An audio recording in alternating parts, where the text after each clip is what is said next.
Hello everyone, and welcome to the Fictional Vortex. So we are back with an interesting movie on what if Naruto was the dragon sage, the king of all duel monsters. Naruto x Akiza Izinski, Yu-Gi-Oh! 5Ds. But before we start, I just want to remind you to please subscribe to my channel and hit the like button if you enjoy my content.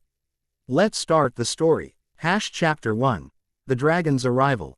The underground arena pulsed with the electric anticipation of 3,000 spectators, their collective breath held as cards materialized into monsters on the holographic field. Sweat beaded on foreheads, credits exchanged hands in hushed whispers, and the air hung thick with the metallic tang of machinery and human excitement. At the center of this tempest of attention stood a man unlike any other in New Domino City. Naruto Uzumaki's crimson coat rippled like flame as he drew his card with practiced precision, cerulean eyes reflecting the holographic display. The gesture was casual, almost lazy, belying the coiled power beneath his relaxed posture. 6 distinct whisker-like marks carved across his cheeks caught the arena's harsh lighting as his lips curved into a smile that made the front row spectators instinctively lean back. "You've played well, Viper," Naruto acknowledged, his voice carrying effortlessly through the cavernous space without needing amplification. "But you made one critical mistake." His opponent, a towering man with serpentine tattoos winding up both arms, sneered across the field. Behind him loomed his prized monster, Venom Serpent Emperor. Its holographic fangs dripping digital poison onto the field as its 3,200 attack points flashed intimidatingly overhead. "And what's that so-called dragon sage?" Viper hissed. Conference. Idence bolstered by his seemingly unassailable position. His life points stood at 2,400, while Naruto's had dwindled to a mere 500. "You're one attack away from losing everything, your title, your reputation, and that precious deck of yours." Quote. Naruto's smile didn't falter as he slid the drawn card into position. "Your mistake was believing this was just a game." The temperature in the arena plummeted 10 degrees instantaneously. The holographic system sparked, circuits overloading as reality itself seemed to warp around Naruto's form. A faint blue energy, chakra, though few in this world knew to call it such, began swirling at his feet.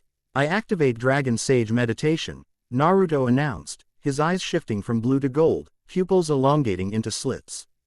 "By sacrificing half my remaining life points, I can summon a spirit that exists beyond your comprehension." The spectators gasped as Naruto's life points dropped to 250.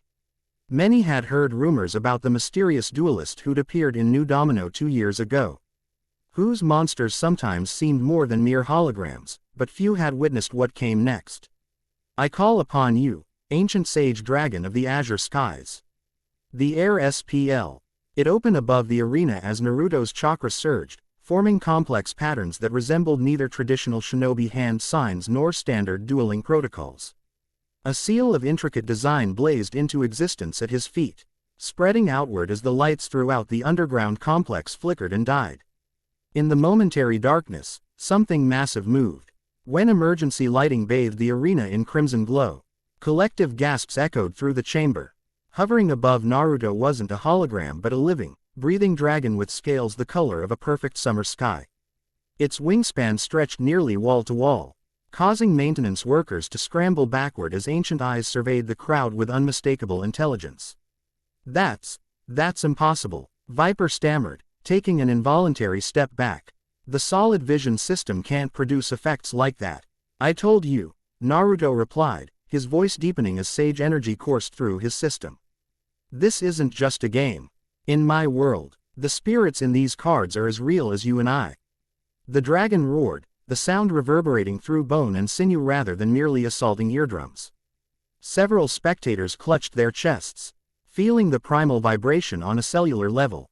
"Ancient Sage Dragon gains 800 attack points for each dragon in my graveyard," Naruto explained as the creature's power level climbed steadily upward. 2,600. 3,400. 4,200. 5,000. "And you've been so focused on destroying my monsters that you've helped me fill it with exactly what I needed." Viper's face drained of color. This isn't regulation dueling. What kind of freak are you?" Naruto's expression hardened, his extended hand closing into a fist. "I've been called worse by better men than you, Viper. Ancient Sage Dragon. Attack his Venom Serpent Emperor with Celestial Flame Judgment. The dragon inhaled, an action so physical that dust particles spiraled upward from the arena floor, before releasing a torrent of blue-white fire that engulfed Viper's monster completely. The hologram shattered, but the flames continued, washing over Viper himself as his life points plummeted to 0. Unlike standard holographic damage, Viper fell to one knee. Gasping, his skin beaded with very real sweat as his body processed the sensation of genuine heat. The audience erupted in thunderous applause mingled with fearful whispers. The winner. Naruto Uzumaki. The Dragon Sage. The announcer's voice barely penetrated the roar of the crowd as Naruto placed his palm against the dragon's massive snout, murmuring words thanks before the creature dissolved into motes of blue light that sank beneath his skin. The whisker marks on his cheeks darkened momentarily before returning to normal as his eyes shifted back to their natural blue. "I'll take my winnings now," Naruto stated, approaching the still kneeling Viper. "Including the information you promised." Viper glared upward, fear warring with hatred in his eyes. "You're a monster, worse than those psychic duelists from Arcadia." Naruto crouched, his voice dropping so only Viper could hear. "No, I'm something much older. The locations of the Shadow Dragon meetings, Viper." Now, the tattooed man's resolve crumbled beneath Naruto's unwavering gaze. "Warehouse District, Pier 17. Tomorrow night at midnight." He swallowed hard. "They'll kill me for telling you. Then disappear," Naruto advised, slipping a data chip into the man's trembling hand. "There's enough credits here to get you to Neo Venice. Start over. Stop poisoning duelists with your underground chemicals." Surprise flashed across Viper's face. "You're letting me go." Naruto stood, adjusting his coat. "Everyone deserves a second chance. I've had several." His expression darkened. Oot, if I find you've returned to your old ways, our next encounter won't end with a simple duel." As Naruto turned to leave the arena, the crowd parted before him like water around stone. Some reached out, hoping to touch the hem of his coat. Others recoiled, sensing something fundamentally different about the blonde-haired duelist. The underground dueling circuit had seen psychic duelists before, those rare individuals who could manifest their cards with destructive reality, but Naruto Uzumaki was something else entirely. Sage Sama, a young boy of perhaps 12, broke through the throng, clutching a worn dueling deck. "Please, would you sign my cards? I've been studying your strategies." Naruto's expression softened immediately, the intensity that had dominated his features during the duel replaced by genuine warmth. He crouched to the boy's level, taking the offered pen. "What's your name, future champion?" "Leo," the boy replied, eyes wide with adoration. "I'm gonna be just like you someday." A shadow passed briefly over Naruto's features. "Be better than me, Leo. That's what the next generation is supposed to do." He signed the card with a flourish, adding a small spiral symbol beside his signature. As Naruto straightened, his senses, honed through decades of shinobi training, prickled in warning. His gaze swept across the arena until it locked onto a figure watching from the shadows of the upper tier. The man made no effort to conceal himself now that he'd been spotted, instead offering a slight nod of acknowledgement. Raiden Kurosawa, director of New Domino Security's Special Investigations Unit. And, if Naruto's instincts were correct, something far more dangerous. Naruto returned the nod with the barest inclination of his head before turning toward the exit. The conversation they needed to have wouldn't happen here, surrounded by civilians. His hand unconsciously drifted to the deck holster at his hip, fingers brushing against cards that hummed with energy only he could feel. The cool night air of New Domino City greeted him as he emerged from the underground complex, the glittering skyline a stark contrast to the memories of Konoha that still visited him in dreams. 6 years in this world, and the vertical sprawl of steel and glass still occasionally struck him as alien. Impressive performance. A female voice cut through his thoughts. Though unnecessarily theatrical, wouldn't you say? Naruto didn't turn immediately, having sensed her presence the moment he stepped outside. Some lessons require theatrics to be properly understood, Tamari. The woman who emerged from the shadows bore little resemblance to the San Kunoichi he'd once known. Her blonde hair remained in 4 distinctive ponytails, but she'd exchanged her shinobi attire for the sleek, practical fashion of New Domino, a tailored charcoal suit that couldn't quite conceal the war fan secured against her back. The Dimensional Integration Committee won't be pleased, she observed, falling into step beside him. Your little display sent energy readings spiking across 3 sectors. We're supposed to be maintaining a low profile. Naruto chuckled, the sound contained genuine amusement despite the rebuke. Says the woman who created a localized sandstorm during last week's tournament. That was different, Tamari countered, though a smile tugged at her lips. My opponent was cheating. Electromagnets in his sleeve. They walked in companionable silence through streets that grew progressively cleaner and more orderly as they left the underground district behind. The tops, new dominoes affluent upper levels, gleamed overhead, skywalks and transit tubes connecting artificial paradises that never acknowledged the struggling commons below. Any word from home? Naruto finally asked, his voice carefully neutral. Temari's expression tightened almost imperceptibly. The rift near Suna stabilized yesterday. Gaara sends his regards and reports that the raw disruptions have decreased by 17%. But there's been another incident in the Land of Iron. Her voice dropped lower. 3 samurai disappeared into a tear. We haven't been able to locate them on this side. Naruto's jaw clenched. 6 years ago, the first dimensional rift had appeared without warning during what should have been peacetime reconstruction after the Fourth Shinobi War. Naruto himself had been investigating the anomaly when he'd been pulled through, the first shinobi to cross between worlds. Others had followed, some by accident, others deliberately as He Ninja World realized its reality was literally tearing at the seams. I've found something, he said after ensuring no one was within earshot. The group calling themselves Shadow Dragons, they're not just trafficking illegal cards and technology. They're actively studying the rifts. Possibly even creating them. Temari's sharp intake of breath was the only indication of her surprise. Creating them. That's impossible without chakra, Naruto finished. Exactly. Someone on this side has discovered how to manipulate energy that shouldn't exist in this dimension. Kurosawa. Naruto shook his head. I don't know yet. His interest seems genuine, but you trust no one except those who've crossed over, Tamari completed the thought. Wise, considering the circumstances. They paused at an intersection. The pedestrian signal bathing them in alternating red and green light. Above them, a massive video screen displayed the latest turbo dueling championship, the crowd roaring as Jack Atlas's signature monster delivered a finishing blow. I miss motorcycles, Naruto commented absently, watching the machines scream around the virtual track. Never thought I'd say had about something that didn't exist in our world. Temari's laugh was sharp and sudden. 6 years ago, you couldn't even drive one without crashing. Now you're winning underground turbo dueling competitions. Adaptation has always been your strongest skill, Naruto. Before he could respond, his communication device chimed with an urgent alert. The message was brief but concerning. Incident at Memorial Hospital. BR unstable. Assistance requested. Akiza, Naruto muttered, already calculating the fastest route. She's having another episode. Temari's expression grew serious. Go. I'll continue to the safe house and brief the others. Be careful. Her powers aren't like ours. Neither are they entirely different, Naruto replied, already moving. That's what everyone keeps missing. With a burst of chakra-enhanced speed that would have shocked the average New Domino citizen, Naruto scaled the nearest building and began racing across rooftops, a shinobi navigating an urban jungle. Below, pedestrians occasionally pointed upward, catching glimpses of his distinctive red coat flapping like wings against the night sky. Memorial Hospital occupied a precarious position in New Domi. No social hierarchy. Located at the boundary between the affluent tops and the struggling commons, it served both populations with varying degrees of attention and care.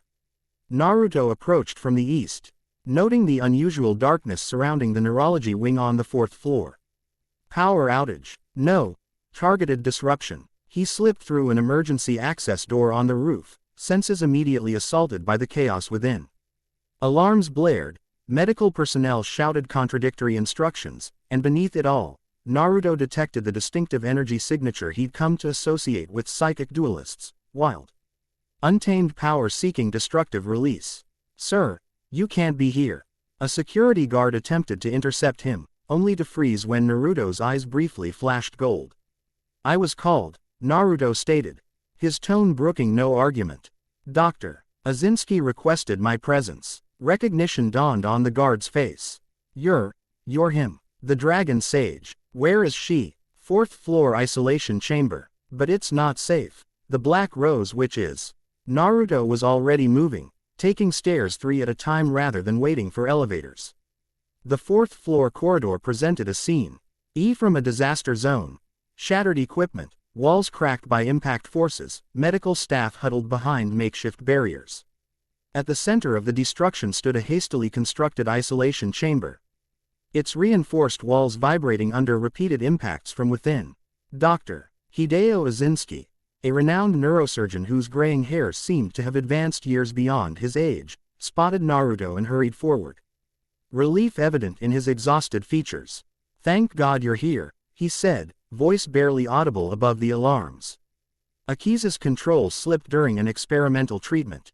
We were attempting to regulate her psychic energy when a deafening crack interrupted as something massive impacted the isolation chamber's viewing window.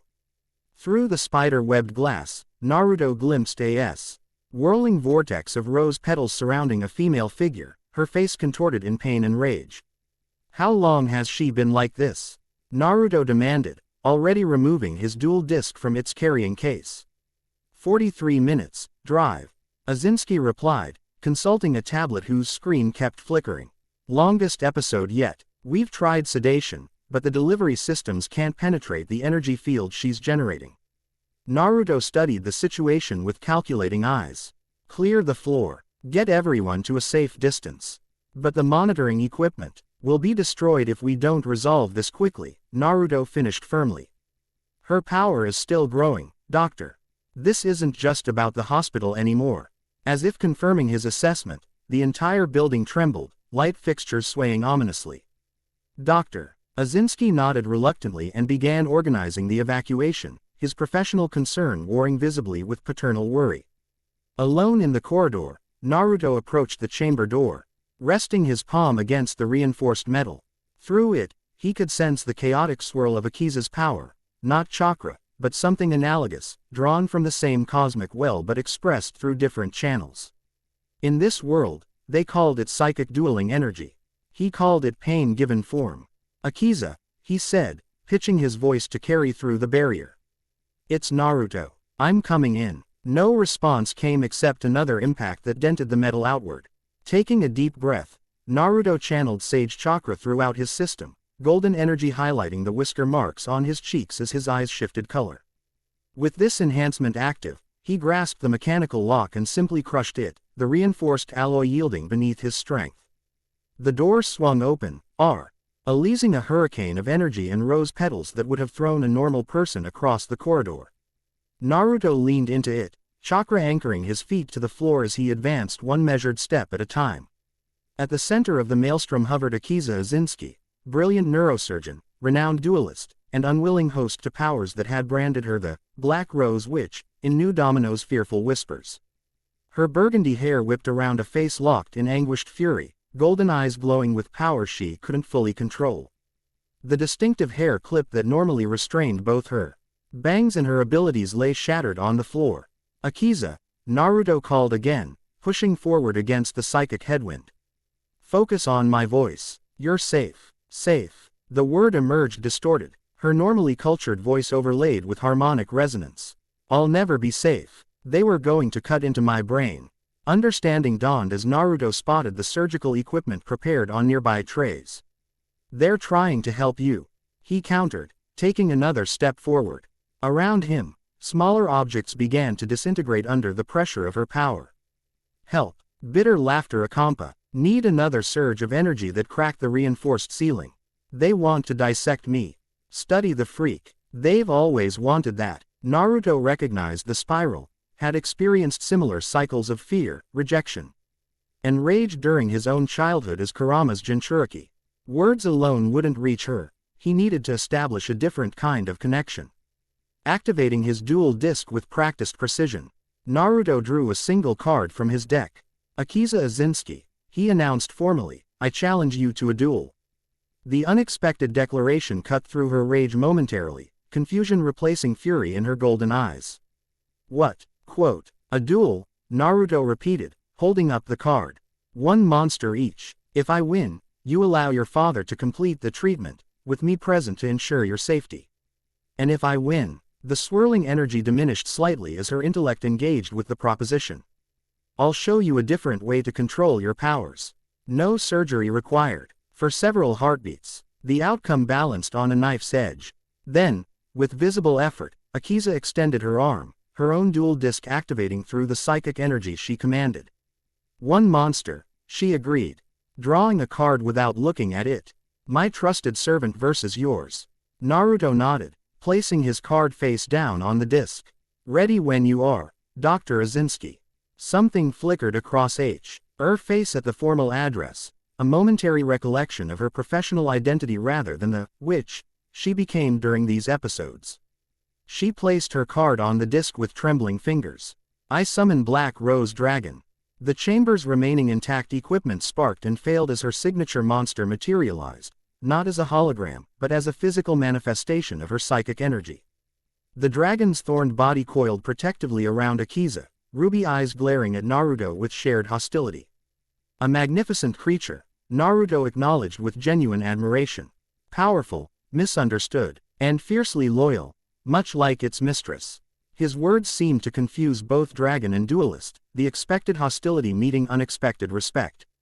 Your move, Akiza managed, the psychic whirlwind diminishing further as she focused on the impromptu duel. I summon Kurama, nine-tailed dragon fox. The monster that materialized opposite Black Rose Dragon defied conventional classification. Neither purely dragon nor fox. The creature combined elements of both. Nine-scaled tails sweeping behind a vulpine face adorned with horns, its entire form wreathed in chakra flame that gave off no heat yet illuminated the chamber in golden light. Akiza's eyes widened in recognition. That card doesn't exist in any database. No, Naruto agreed, stroking one of Kurama's tails as the creature manifested fully beside him. He's unique to my deck. An old friend who chose a new form in this world. The fox dragon snorted, crimson eyes surveying Akiza and her monster with ancient intelligence. She's in pain, a voice rumbled in Naruto's mind. Like you were. I know, Naruto murmured aloud. That's why we're here. Akiza's dragon hissed, thorned vines extending protectively. What are you doing? Attack, she commanded, her voice still layered with psychic resonance. Naruto met her gaze steadily. This isn't a battle, Akiza. It's a demonstration. He placed his hand on Kurama's flank, channeling sage chakra visibly through the connection. Your powers and mine, they're different expressions of the same fundamental energy. The difference is control. Before she could respond, Naruto made a single hand sign. Kurama dissolved into pure chakra that flowed around Naruto in 9 distinct streams before reconsolidating into a miniature version that leapt onto his shoulder, tails waving lazily. Your Black Rose Dragon isn't just a card or a monster, Naruto continued, taking another step forward. It's a part of you, a manifestation of your spirit, your power, your pain. Fighting it only makes it stronger. Embracing it provides control. You know nothing about my pain, Akiza whispered, but the hurricane of energy had diminished to a gentle breeze. Her dragon lowered its head protectively beside her. I know about rejection, Naruto countered softly. About being called a monster because of power you never asked for. About the rage that builds when people fear what they don't understand. Another step forward. The medical equipment had stopped disintegrating. I know about finding people who see you, not your power or your potential or your danger, but you, Akiza Izinski. Brilliant doctor, compassionate healer, exceptional duelist. Tears welled in Akiza's eyes as the golden glow began to fade. I hurt people. I can't control it when the emotions get too strong. Control isn't about suppression, Naruto said, close enough now to reach out if he chose. It's about harmony. Your dragon isn't your enemy, it's your protector. Your power isn't a curse, it's a gift you haven't fully unwrapped. Quote, the Black Rose Dragon made a sound somewhere between a growl and a purr, its ruby eyes studying Naruto and the miniaturized Kurama with wary curiosity. How? Akiza asked, the single word containing volumes of desperate hope. Naruto extended his hand, palm up, an offer, not a demand. Let me show you. For several heartbeats, the outcome once again balanced on uncertainty. Then, with careful deliberation, Akiza placed her hand in his. The connection was immediate and electric. Naruto channeled a precise measure of sage chakra through the physical Ink. Not to overpower or control her energy, but to harmonize with it. Kurama leapt from his shoulder to Akiza's, Ninetales gently wrapping around her neck like a living scarf as the fox dragon crooned a sound only she could hear. Feel the difference? Naruto asked quietly. Your energy doesn't want to destroy. It wants to protect. It responds to your emotions because that's its purpose, to keep you safe when you feel threatened.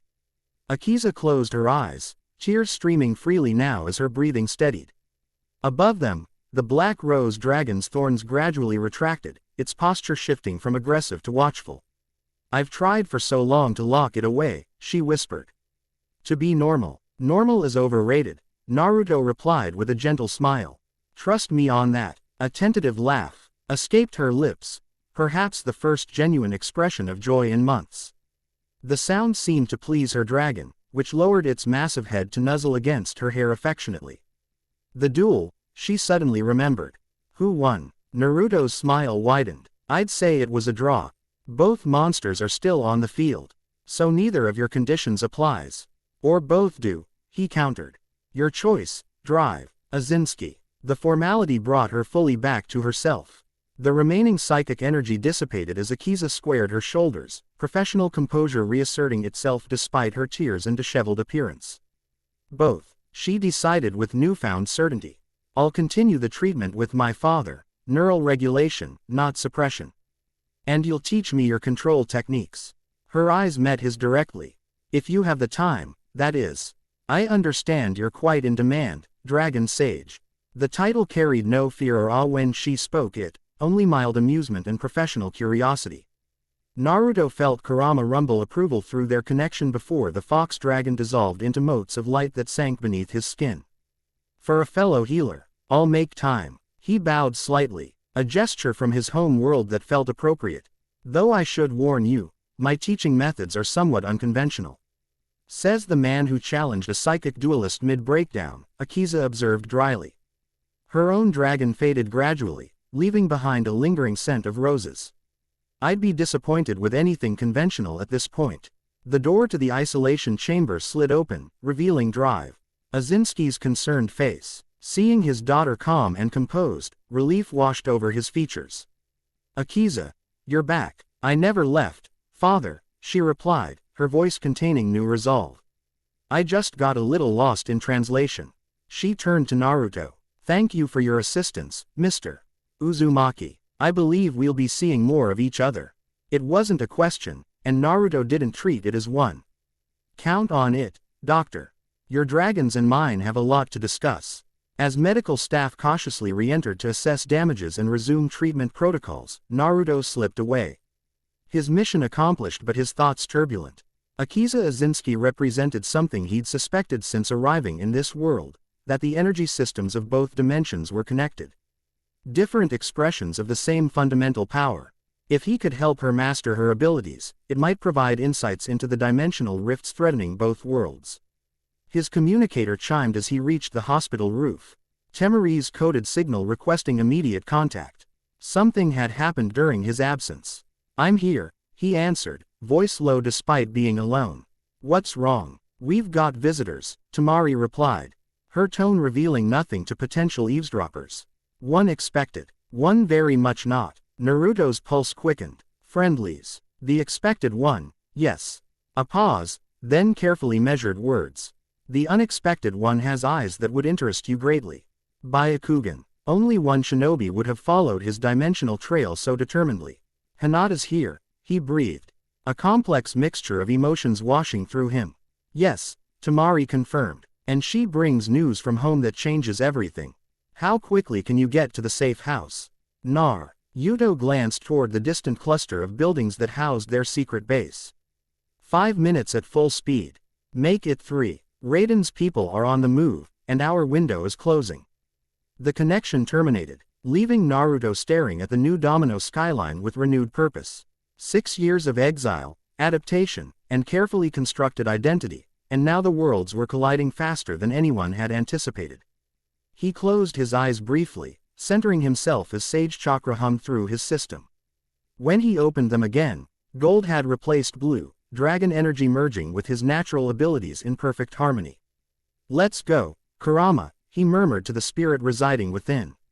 Time to rewrite destiny again.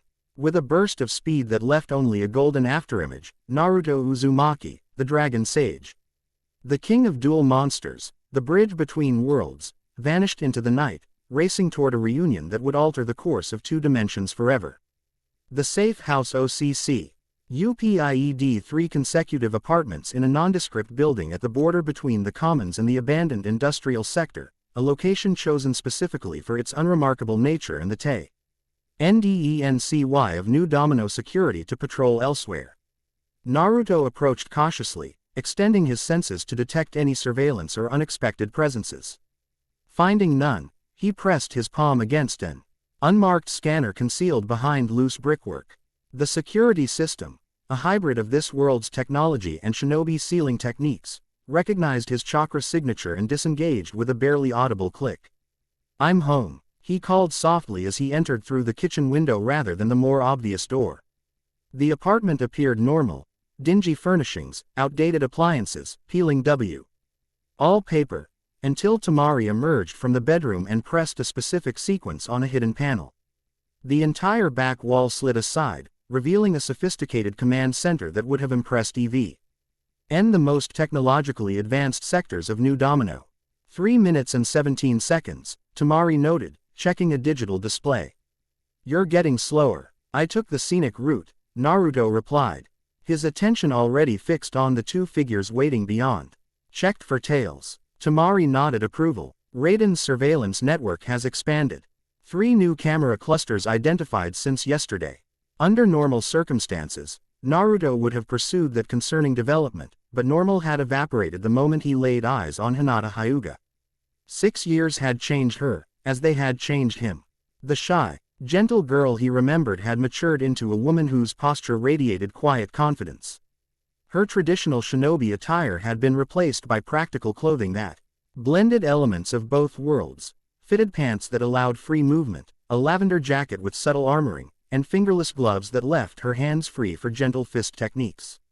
Her midnight blue hair remained long but was now braided practically, framing a face whose delicate features had sharpened with maturity and experience. Most striking were her eyes, still the distinctive pearlescent white of the Byakugan, but now containing flecks of violet that suggested adaptation to this world's energy. "Naruto-kun," she greeted, her voice soft but steady, honorific, a remnant of Honda. Chi warmed something long dormant in his chest. "It's been a long time." Hinata. Her name emerged as barely more than a whisper as he closed the distance between them in 3 swift strides.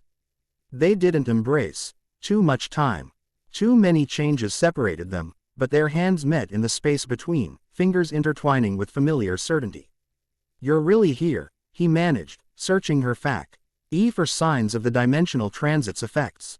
"How? When?" 2 days ago, she replied, squeezing his hand gently. "A controlled transit through the land of Iron Rift. Lady Tsunade calculated the convergence point using the data you've been sending home." The mention of the former Hokage brought unexpected emotion welling up. "She's still kicking, then.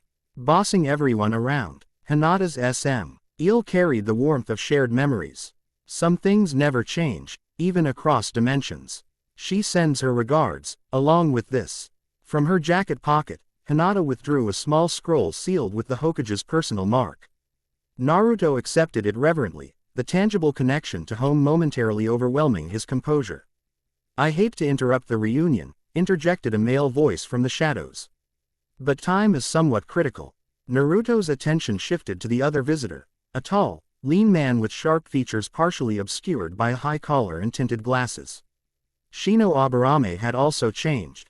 His traditional hooded jacket replaced by a more fitted garment, though still designed to conceal the Kikaichu insects that served as both his weapons and his sensory network. "Shino," Naruto acknowledged with genuine pleasure. "Still sneaking up on people, I see." "Logical tactical advantage," Shino replied with characteristic pragmatism. "Though in this dimension, my colonies have undergone interesting adaptations to the local energy fields." As if to demonstrate, he extended his hand, allowing several insects to emerge from beneath his sleeve. rather than the dull black beetles Naruto remembered. These Kikaichu gleamed with iridescent coloration, their wings humming with visible energy. They've evolved to process this world's dual energy, Shino explained. Fascinating convergent evolution, suggesting fundamental compatibility between our dimensional constants. In normal human language, Tamari translated dryly, the bugs got an upgrade, and it proves you. Our theory that our worlds are connected at a basic level. Naruto nodded, mind racing with implications. The rifts aren't random tears between unrelated dimensions. Correct, Shino confirmed. The why appear to be more akin to a dimensional immune response, natural attempts to reintegrate separated aspects of a formerly unified reality. Which brings us to why we're here, Hinata interjected gently, refocusing the conversation. Naruto, the elemental nations are experiencing catastrophic chakra fluctuations. The dimensional barriers are thinning at an accelerating rate. How bad? Naruto asked, dread pooling in his stomach. Hinata and Shino exchanged grave looks before she continued. Konoha has been evacuated. The chakra instabilities reached critical levels 3 weeks ago. Tsunade. Sama estimates total dimensional collapse within 6 months if the process can't be reversed. The news hit like a physical blow. Konoha. Evacuated. The village that had eventually acknowledged him, he had fought to protect throughout his life, now stood empty because of the very dimensional phenomenon that had brought him here. And the other villages, similar situations, Shino reported clinically. Though tension in his posture betrayed his concern. Hiri completely abandoned. Kumo relocating to higher elevations where the rifts appear less frequent. Iwa using earth techniques to construct underground shelters. Suna is holding, Tamari interrupted fiercely. Gaara has reinforced the entire village with specialized sand barriers that temporarily stabilize the rifts. Ruto absorbed this information with growing determination. So we're running out of time in both worlds. The question is, why? What's causing the acceleration? Hinata activated her Byakugan, veins BU. LGING delicately around her eyes as her vision expanded beyond normal perception. Someone in this world is harvesting energy from the rifts. I can see residual signatures all across New Domino, collect. Chion points where dimensional energy has been extracted. Shadow dragons, Naruto muttered. They're not just studying the rifts, they're exploiting them. Without understanding the consequences, Shino added. Our analysis suggests they believe they're simply tapping a new energy source. They don't realize they're destabilizing the fundamental barriers between dimensions.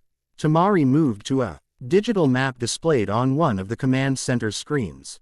Based on your intel and what Hinata has observed since arriving, we've identified 17 potential extraction points throughout the city. The most active appears to be Pier 17, Naruto finished. Where Viper said the Shadow Dragons are meeting tomorrow night. Convenient timing for our new arrivals, Tamari observed with raised eyebrows. Not convenience, Shino corrected. Causality. The increased extraction activities are creating predictable dimensional echo patterns. We calculated when and where the next major rift would appear and positioned ourselves accordingly. You used the rifts to travel here intentionally, Naruto realized, impressed despite the dire circumstances. That's incredibly dangerous. Necessary risk, Shino stated. Conventional transit methods would have taken weeks to arrange. Hinata deactivated her Byakugan, blinking as her vision returned to normal. There's something else, Naruto-kun. Something we discovered just before departing. She hesitated, choosing her words carefully. The rifts aren't just affecting physical reality. They're creating resonance patterns between similar energies across dimensions. Meaning, Shino elaborated, that entities with compatible energy signatures are being drawn toward their dimensional counterparts. Your Sage Chakra, for instance, appears to be resonating with something in this world, something draconic in nature. A chill raced down Naruto's spine as connections formed in his mind. The strange affinity he'd developed for dragon-type monsters since arriving. The way Kurama had transformed from fox to dragon-fox hybrid. The dreams he'd been having of a massive crimson dragon spiraling through the cosmos. The crimson dragon, he murmured. The deity that supposedly created this world and selected the signers as its champions. Not supposedly, Hinata corrected gently. Before coming here, I used the Byakugan T. Oh, observe the dimensional boundaries during a convergence event. I saw it. Naruto-kun, a dragon composed of pure energy, spanning multiple realities simultaneously. Naruto's hand unconsciously moved to his deck, where his dragon cards hummed with responsive energy. And you think I'm somehow connected to this entity? Not just connected, Temari interjected, pulling up a file on the nearest screen. According to legends we've pieced together from various sources, the Crimson Dragon selects champions in times of interdimensional crisis. Historically, these have been the 5 signers who each bear a mark corresponding to one of the dragon's body parts. The screen displayed images of distinctive red glowing symbols: a wing, a claw, a tail, a head, and a heart. But there's another mark mentioned in the oldest texts. Temari continued, highlighting an ancient tablet covered in indecipherable script. The crown of the dragon, supposedly reserved for the Dragon King who would appear only when multiple worlds faced extinction. Quote. Silence fell as the implications settled over the group. Finally, Naruto rolled up his right sleeve, revealing an intricate pattern that had appeared on his skin shortly after his arrival in this dimension, a marking he'd assumed was a side effect of adapting his sage mode to this world's energy. Like this? He asked quietly. Hinata gasped softly, reaching out before catching herself. May I? Quote. At Naruto's nod, she gently traced the pattern with her fingertips. It's not a tattoo or a seal, she murmured. It's pure energy crystallized into physical form. Shino leaned closer, adjusting his glasses. Fascinating. The pattern incorporates elements of both the Sage of 6 Paths, markings and what appears to be this world's draconic symbolism. A perfect hybrid. Great. Naruto sighed, rolling his sleeve back down. So not only am I stuck in another dimension, but now I'm apparently some prophesied Dragon King with responsibility for saving multiple worlds. Again. Despite the gravity of the situation, Temari snorted with amusement. Some things really don't change. You always did have a talent for collecting impossible missions. The momentary levity faded as Naruto turned his attention back to the tactical displays. If shadow dragons are extracting energy at Pier 17 tomorrow night, that gives us approximately 27 hours to prepare. We need surveillance, contingency plans, and a clear understanding of exactly what we're dealing with. Already in progress, Temari confirmed, pulling up schematics of the warehouse district.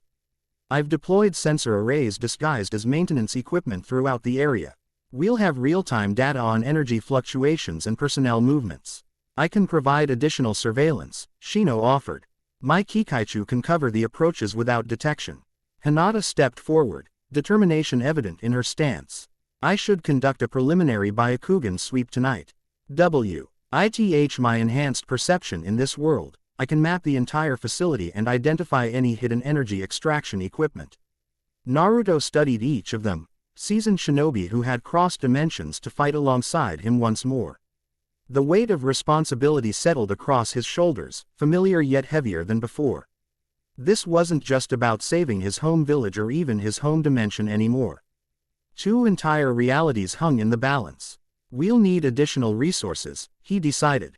Local allies who understand this world's systems and politics. You're thinking of the psychic duelist, Temari observed shrewdly. The doctor with the rose dragon. Naruto nodded. Akiza Izinski has unique insights into how psychic energy manifests in this dimension. And after today's intervention, I believe she'll be willing to help. He paused, considering. There's also Raiden Kurosawa, the security director. Temari's expression sharpened with suspicion. The one who's been watching you for months. The very same. His interest seems genuine. He's been investigating the energy anomalies independently. The question is whether he's doing so as a potential ally or as a Shadow Dragon operative. A calculated risk, Shino assessed. His position within security infrastructure would provide significant tactical advantages if he proves trustworthy. Hinata's brow furrowed slightly, and significant danger if he doesn't. Quote, which is why we test the waters carefully, Naruto concluded. I'll arrange a meeting tomorrow morning. Neutral ground, public setting, plausible deniability for both sides. As the others nodded agreement, Naruto felt a familiar stirring within, Kurama awakening from his post-manifestation rest. So the Hyuga girl finally found her way here, the fox dragon observed with lazy amusement. Took her long enough. 6 years isn't that long when you're as old as you, Naruto replied mentally. A blink of an eye, Kurama agreed. But significant in human terms. She's changed. Stronger now. More certain. We've all changed. Yet some things remain constant, the ancient entity noted cryptically. The pattern repeats across dimensions. The 9 Biju, the sage of 6 paths. The threat of world-ending catastrophe. And you, always at the center. Lucky me, Naruto thought dryly. Kurama's rumbling laughter echoed through their mental connection. Luck has nothing to do with it, Kit. The Crimson Dragon chose you for the same reason I eventually did, because despite everything, you never stop fighting for what matters. Before Naruto could respond to this uncharacteristically sentimental observation, alarms blared throughout the command center. Proximity sensors activated as energy readings spiked dramatically on multiple displays. Dimensional rift forming, Tamari announced tersely, fingers flying across control panels. 2 blocks east, directly above the subway interchange. Massive energy signature, nothing we've seen before.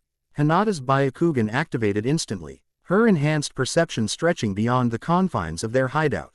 It's not a natural rift, she reported, tension evident in her voice. Someone's forcing it open from the other side. Something's coming through. How many? Naruto demanded, already moving toward his equipment locker. Just one, Hinata answered, her expression shifting from concern to confusion.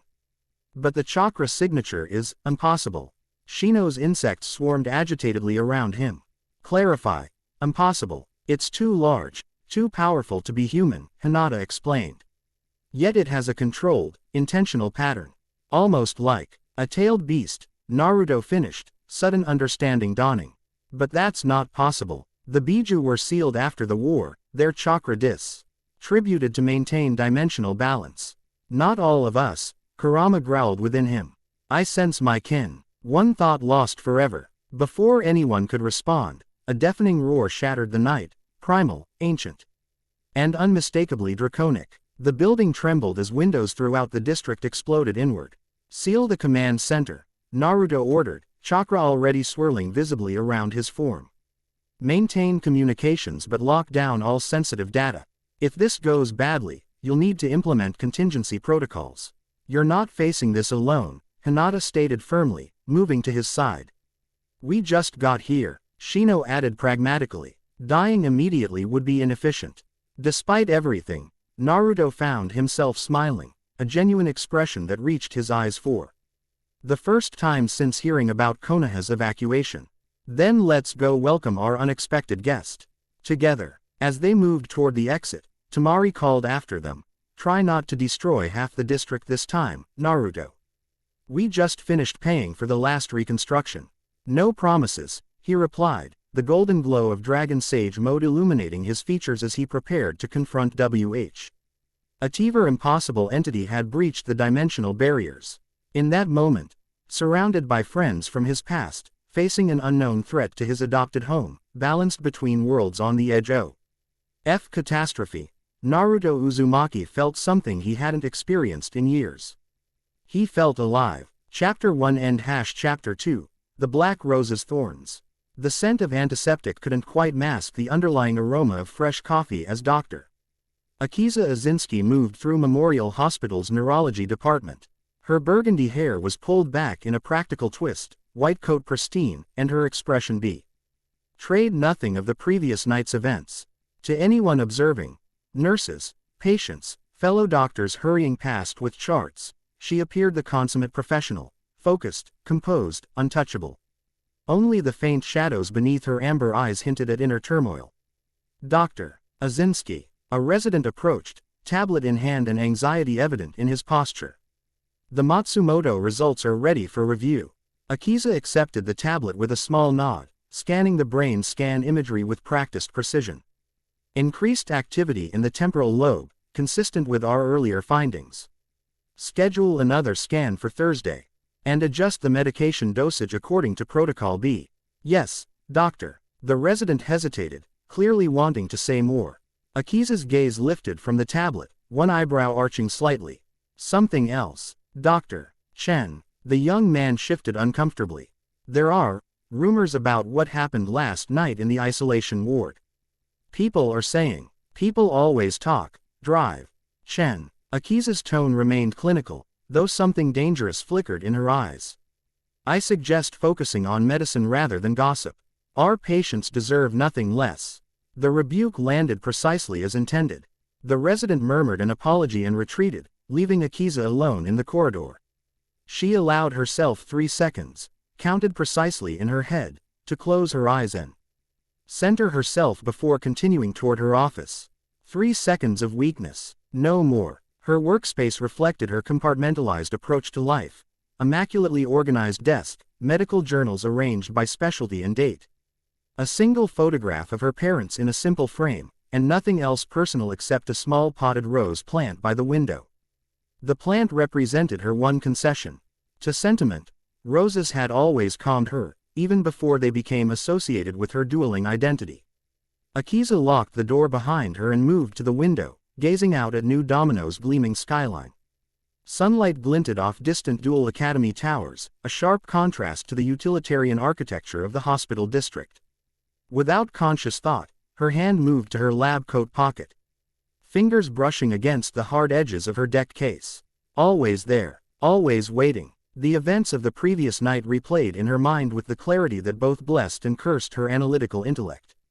The experimental treatment, designed to regulate the abnormal neural patterns that triggered her psychic outbursts, had gone catastrophically wrong. Pain where there should have been numbness. Rage where there should have been calm. And then, him, Naruto Uzumaki, the mysterious duelist known as the Dragon Sage. Akiza had encountered him professionally twice before, both instances involving patients experiencing unusual energy-related symptoms that traditional medicine couldn't address. His unorthodox methods had proven effective, though his explanations involved concepts like chakra pathways and spiritual energy harmonization that her scientific mind struggled to categorize. But last night had been different. Last night, he had walked into the eye of her destructive storm without fear. Had challenged her on her own terms. Had somehow connected with her dragon in ways that should have been impossible. The memory of his hand clasping hers sent an involuntary shiver through her body. The energy that had flowed between them wasn't like anything she had experienced, not electricity, not the raw destructive force of her psychic powers, but something harmonious. Balanced. Control without suppression. Akiza's desk phone chimed, interrupting her reflection. She pressed the speaker button without looking. Dr. Izinski. Akiza. Her father's voice carried EQU. All measures of professional courtesy and parental concern. The board meeting has been moved up to 11. They're requesting our presence to discuss last night's incident. Of course they were. Property damage, endangered personnel, frightened patients, all because she had lost control. Again, I'll be there, she replied, keeping her voice even. Are they expecting a resignation? Dr. Hideo. Izinski's sigh crackled through the speaker. No, nothing like that. But there will be questions about continuing your duties while undergoing treatment. I understand. She did, all too well. Has the damage assessment been completed? Fully insured, minimal structural issues. A pause. Akiza, about Mr. Uzumaki's offer to help. We'll discuss it after the meeting, father. She cut him off politely but firmly. Personal matters didn't belong on hospital communication systems. 11 o'clock, main conference room. Yes, and Akiza, another hesitation. I'm proud of you. The unexpected sentiment caught her off guard. She allowed herself another 3-second pause before responding. Thank you. I'll see you at the meeting. The connection terminated, leaving Akiza staring at the silent phone. Her father's words echoed uncomfortably. Proud. Of what? Her prestigious medical career built on years of disciplined study. Or her continued functionality despite the monster lurking beneath her carefully constructed facade. The Black Rose Witch, a title whispered with fear in dueling circuits and psychiatric conferences alike. Her curse. Her shadow self. Akiza moved to the small L bathroom adjoining her office and studied her reflection in the mirror. Professional. Controlled. The antithesis of the destructive entity she became when emotions breached her defenses. Control isn't about suppression, she whispered, echoing Naruto's words from the previous night. It's about harmony. Could it really be that simple? After years of specialized helmets, experimental drugs, neural inhibitors, and psychological conditioning, could the answer lie in acceptance rather than resistance? A soft chime from her personal communicator interrupted her thoughts. The message displayed on the screen was brief but caused her breath to catch. Coffee at Crossroads Cafe, 10 a.m. We have a lot to discuss. Drive. Izinski. Naruto. Akiza checked the time. 9:32. The cafe was only a 5-minute walk from the hospital. Professional etiquette dictated a polite decline. She had patients to see, reports to review, a board meeting to prepare for. Practical considerations argued against meeting. The man who had witnessed her at her most vulnerable. Self-preservation suggested maintaining distance from someone who seemed to understand her condition better than she did herself. Her fingers typed a different answer altogether. I'll be there. Black coffee, no sugar. 30 minutes later, Akiza approached Crossroads Cafe, a small establishment situated at the intersection between the hospital district and the financial sector, making it neutral territory for both worlds. She had changed from her lab coat to a tailored burgundy blazer over a black blouse, professional attire that would draw attention while transitioning between her identities as doctor and whatever she was when not practicing medicine. She spotted Naruto immediately, though he had made no effort to stand out. Unlike his distinctive appearance during duels, the crimson coat, the confident stance, the occasionally glowing eyes, he presented a more subdued image today. Dark jeans, a simple orange button-down shirt with sleeves rolled to the elbows, and a casual posture that somehow managed to convey both relaxation and alertness. What caught her attention most, however, was how normal he appeared among the cafe's other patrons. For someone who could manifest living dragons and channel visible energy, he blended remarkably well into everyday society. It was a skill Akiza had spent years trying to master, the art of appearing ordinary. Dr. Izinski, Naruto greeted as she approached, standing politely. Thank you for coming, Mr. Uzumaki. She took the offered seat, noting that he had positioned himself with his back to the wall.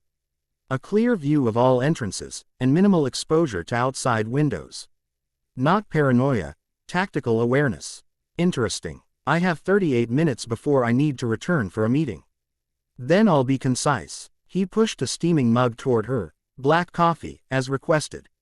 His own cup contained something lighter, with an aroma of cinnamon. How are you feeling after last night? The directness was refreshing after years of colleagues dancing around her condition with euphemisms and clinical detachment. Physically functional. Neural scans show elevated activity in the parietal lobe, but within manageable parameters. That's not what I asked. His blue eyes met hers directly, neither judgmental nor pitying, simply attentive. Akiza considered deflecting with more medical terminology but instead found herself answering honestly. Embarrassed, concerned, curious. She paused, then added the most dangerous truth, hopeful. Naruto nodded, as if her answer confirmed something. The treatment your father attempted, neural regulation through targeted electromagnetic pulses, it's based on sound theory. The problem isn't the approach, it's the fundamental assumption, which is that your abilities are a neurological disorder to be corrected. He took a sip of his drink, giving her time to process the statement. They're not. They're an evolutionary adaptation to cosmic energy that exists in this world. Your brain hasn't malfunctioned, it's evolved. Akiza felt a familiar tension between scientific skepticism and desperate desire to believe. That contradicts everything the neurological community has established about psychic dualists. Because the neurological community is trying to understand cosmic energy using purely physical parameters. His expression remained earnest, devoid of the condescension many alternative practitioners displayed when challenging conventional medicine. It's like trying to understand colors by measuring their weight. Despite herself, Akiza found the analogy oddly compelling. You're suggesting my condition operates on principles outside established science. I'm suggesting science hasn't caught up to what you are. Naruto leaned forward slightly. What if, instead of trying to suppress or regulate these abilities, we worked on integrating them properly? Bringing them into harmony with your conscious control, rather than treating them as an outside force that occasionally possesses you. The proposal resonated uncomfortably with thoughts Akiza had entertained during her darkest moment. forbidden considerations she had rejected as dangerous indulgence. You make it sound simple. It's not. When the power activates, it's overwhelming. Like drowning in rage and pain and fear, Naruto finished quietly. The fear makes it worse. It creates a feedback loop. You fear losing control, which triggers the defensive response, which causes destruction, which increases your fear. Breaking that cycle is the first step. Akiza's analytical mind latched onto the logic, even as emotional resistance mounted. And how exactly do you propose to break a neurochemical cycle that the best minds in psychic research haven't solved? Instead of answering immediately, Naruto reached into his pocket and withdrew a small, smooth stone, pale jade with faint striations that caught the morning light. He placed it on the table between them. What do you see? He asked. Akiza frowned at the apparent non sequitur but examined the stone with clinical precision. Jade, approximately 4 centimeters in diameter. Nephrite variety based on the color variation. Likely from the northern mountains based on the mineral inclusion pattern. That's what it is, Naruto acknowledged. But what do you see? Understanding the distinction he was drawing, Akiza looked again, allowing her perception to extend beyond cataloging physical properties. The stone seemed to hold an inner luminescence, catching light and reflecting it with subtle complexity. I see. Balance, she said finally. Stability. It's perfectly formed, neither too rough nor too polished. Natural yet refined. Naruto smiled, a genuine expression that transformed his features. Exactly. Now, close your eyes. Though instinctively resistant to making herself vulnerable, Akiza complied. The cafe's sounds intensified around her. Conversations. Coffee machines hissing, the gentle background music. Hold out your hand, Naruto instructed. She extended her palm across the table, expecting to feel the cool weight of the jade stone. Instead, she felt the warm press of his fingers against hers, skin-to-skin contact that sent an immediate jolt through her system. Her eyes flew open, instinctive panic rising as she felt energy stirring in response. Don't pull away, Naruto said calmly, maintaining the contact.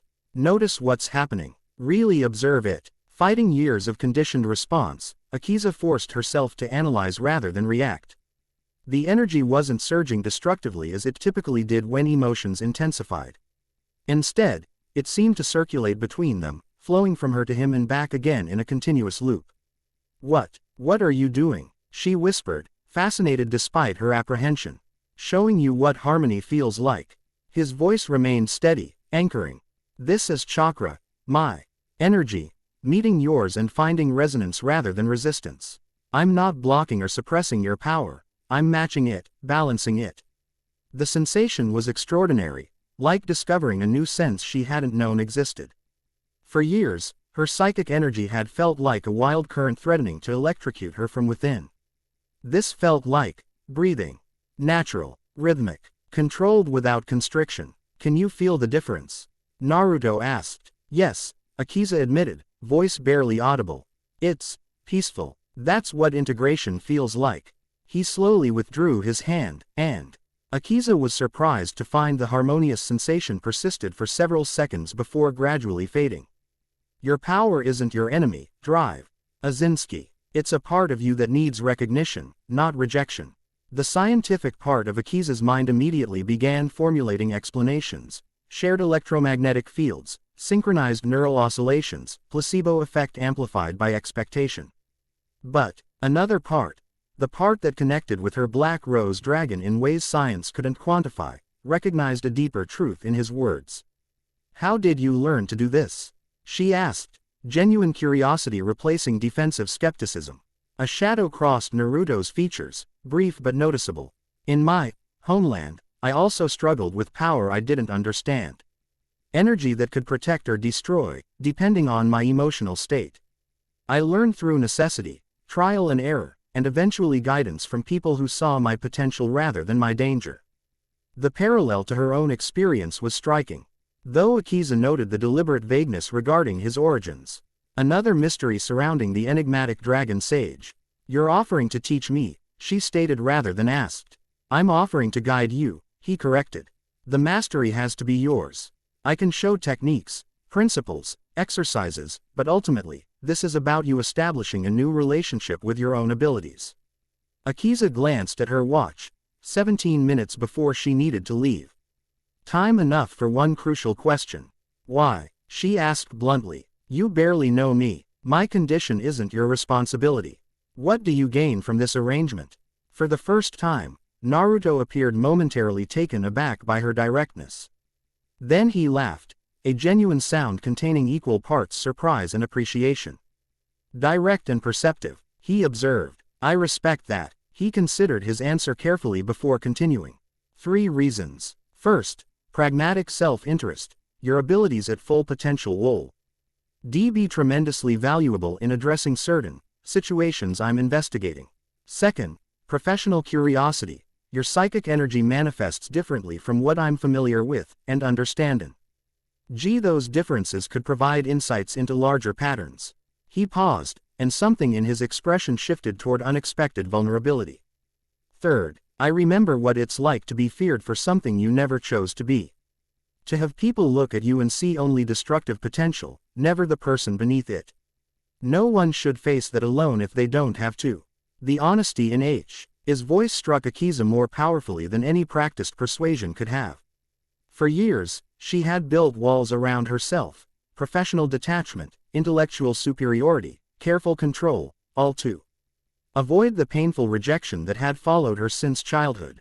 Here was someone offering not just techniques for control, but understanding of the isolation behind her defenses. It was terrifying and compelling. The board meeting I'm attending concerns whether I should be allowed to continue practicing medicine while experiencing episodes, Akiza said, choosing her words precisely. If your methods could demonstrably improve stability, it would significantly impact that decision. Then we should begin immediately, Naruto replied, understanding her implicit acceptance. When can you? A sharp ringtone interrupted, and Akiza retrieved her phone with an apologetic gesture. The message displayed caused her professional composure to momentarily falter. I need to go, she said, already standing. Emergency at the hospital. A patient just arrived with symptoms consistent with severe neurological disruption, but the readings are unusual. Similar to patterns we've observed in psychic duelists, but more extreme. Naruto's expression sharpened with sudden intensity. Where was this patient found? Northern Industrial District, near the old momentum reactor, Akiza replied, puzzled by his reaction. Why? Do you know something about this? Instead of answering directly, Naruto stood and left payment for their untouched coffee on the table. I should come with you. That's not protocol, Dr. Izinski. His tone stopped her objection cold. This may be connected to something larger than a medical emergency. If I'm right, you're going to need more than conventional treatment approaches. Something in his expression, urgency without panic, concern without fear, triggered Akiza's professional instincts. Whatever his reasons, they weren't trivial. I can get you in as a specialist consultant, she decided, already moving toward the exit. But you follow hospital protocols and defer to medical staff on treatment decisions. Agreed, Naruto replied, falling into step beside her. Though I should warn you, what we find may challenge your definitions of both medical and treatment.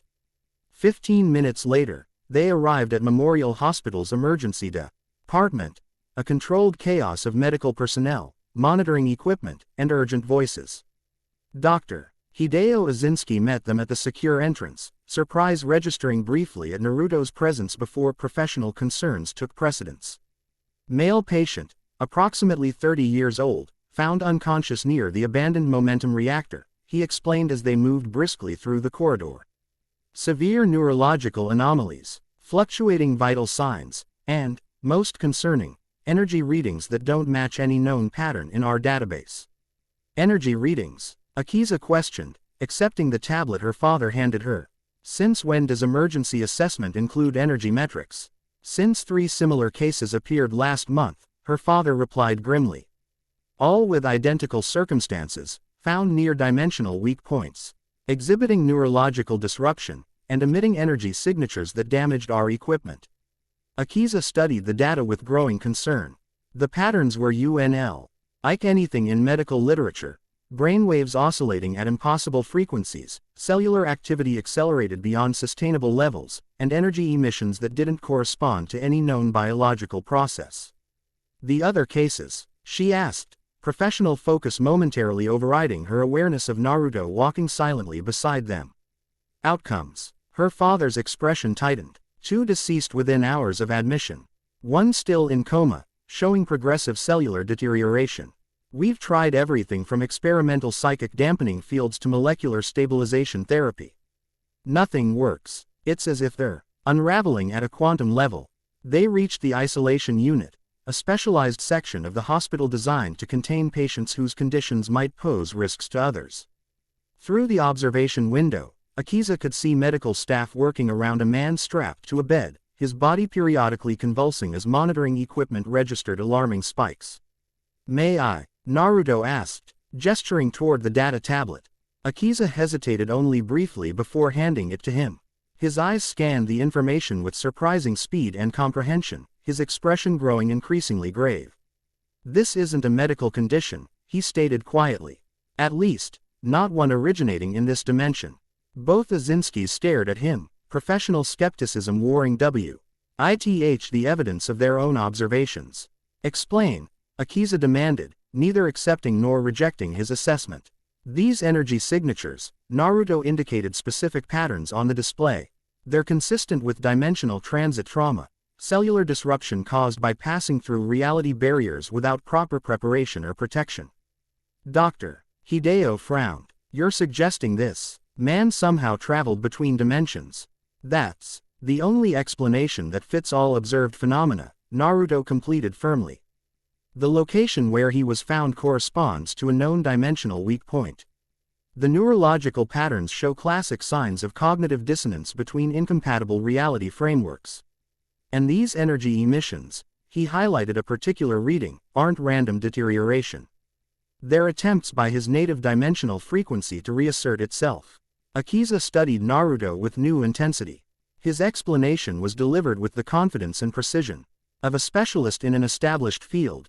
Yet, dimensional transit trauma appeared in no medical literature she had ever encountered. "You've seen this before," she realized aloud. "Yes." No elaboration, just simple acknowledgement. "And you know how to treat it?" "Possibly." This time, a qualification. "Each case is unique, depending on the origin dimension and transit circumstances. But yes, I have experience with stabilization techniques." Dr. Hideo looked between them, clearly sensing undercurrents he didn't fully understand. "Dr. Izinski, Akiza, what is your assessment? Should we allow Mr. Uzumaki to attempt intervention?" The question crystallized Akiza's thinking. As a physician, her primary obligation was to her patient's welfare. If conventional medicine offered no solution and this mysterious man potentially did, "I'll monitor the procedure personally," she decided. "If at any point the patient's condition deteriorates further, we revert to standard protocols." Her father nodded, professional trust in her judgment overriding personal concerns. "I'll inform the staff you're bringing in a specialist consultant." As he moved away to make arrangements, Akiza turned to Naruto. "Before we proceed, I need to know exactly what you intend to do." "Dimensional realignment," he replied without hesitation. "Using controlled chakra infusion to gradually shift his cellular energy back to this reality's native frequency. It's similar to what I showed you at the cafe, but more intensive. And the risks? If we do nothing, cellular degradation will continue until complete system failure, death." In medical terms, Naruto stated bluntly, the realignment process itself carries risks of accelerating the degradation if improperly executed. "That's why I'll need your assistance." This surprised her. "What can I contribute that your chakra techniques cannot?" "Your psychic energy is native to this dimension," Naruto explained. "It can provide a template, a stable frequency pattern for his cells to synchronize with. Think of it as providing a local reference point while I handle the transition mechanics." The explanation made intuitive sense, even without formal research validation. Akiza considered the implications, including the necessity of consciously directing her abilities, something she had spent years avoiding. "I'll need to activate my powers deliberately," she stated, naming the concern directly. "In a hospital setting, surrounded by vulnerable patients and equipment. At a controlled, focused level," Naruto confirmed. "I can help stabilize the output. But yes, this will require conscious engagement with your abilities, not suppression." The prospect was simultaneously terrifying and strangely liberating. If I lose control, you won't, Naruto interrupted. His certainty so absolute it momentarily silenced her objections. Not because you're suddenly perfect at regulation, but because I'll be there to help maintain balance. Like at the cafe, but with purpose. Before Akiza could respond, alarms blared from the isolation room. Through the observation window, she saw the patient's body arching against restraints as monitoring equipment registered critical failures across multiple systems. We're out of time for debate, she decided, medical training overriding personal concerns. Let's proceed. Within minutes, they were inside the isolation chamber. Medical staff retreating to monitoring positions outside at Akiza's instruction. The patient, closer now, presented an even more disturbing picture than the data had suggested. His skin seemed to phase between solidity and translucence, veins glowing with unnatural light that pulsed in erratic patterns. His eyes, when briefly open, showed pupils dilated beyond biological possibility. What's his name? Naruto asked, positioning himself on one side of the bed while Akiza took the other. She checked the chart. Nakamura Kenji, factory worker, 32 years old. Kenji. Naruto addressed the semi-conscious man directly, his tone firm but compassionate. My name is Naruto. You're experiencing dimensional displacement. I'm going to help stabilize you, but I need you to focus on Dr. Izinski's voice. She represents this reality, your anchor point. To Akiza's surprise, the patient's erratic movements calmed slightly at the direct address. His eyes, still unnaturally dilated, sought Naruto's face with desperate recognition.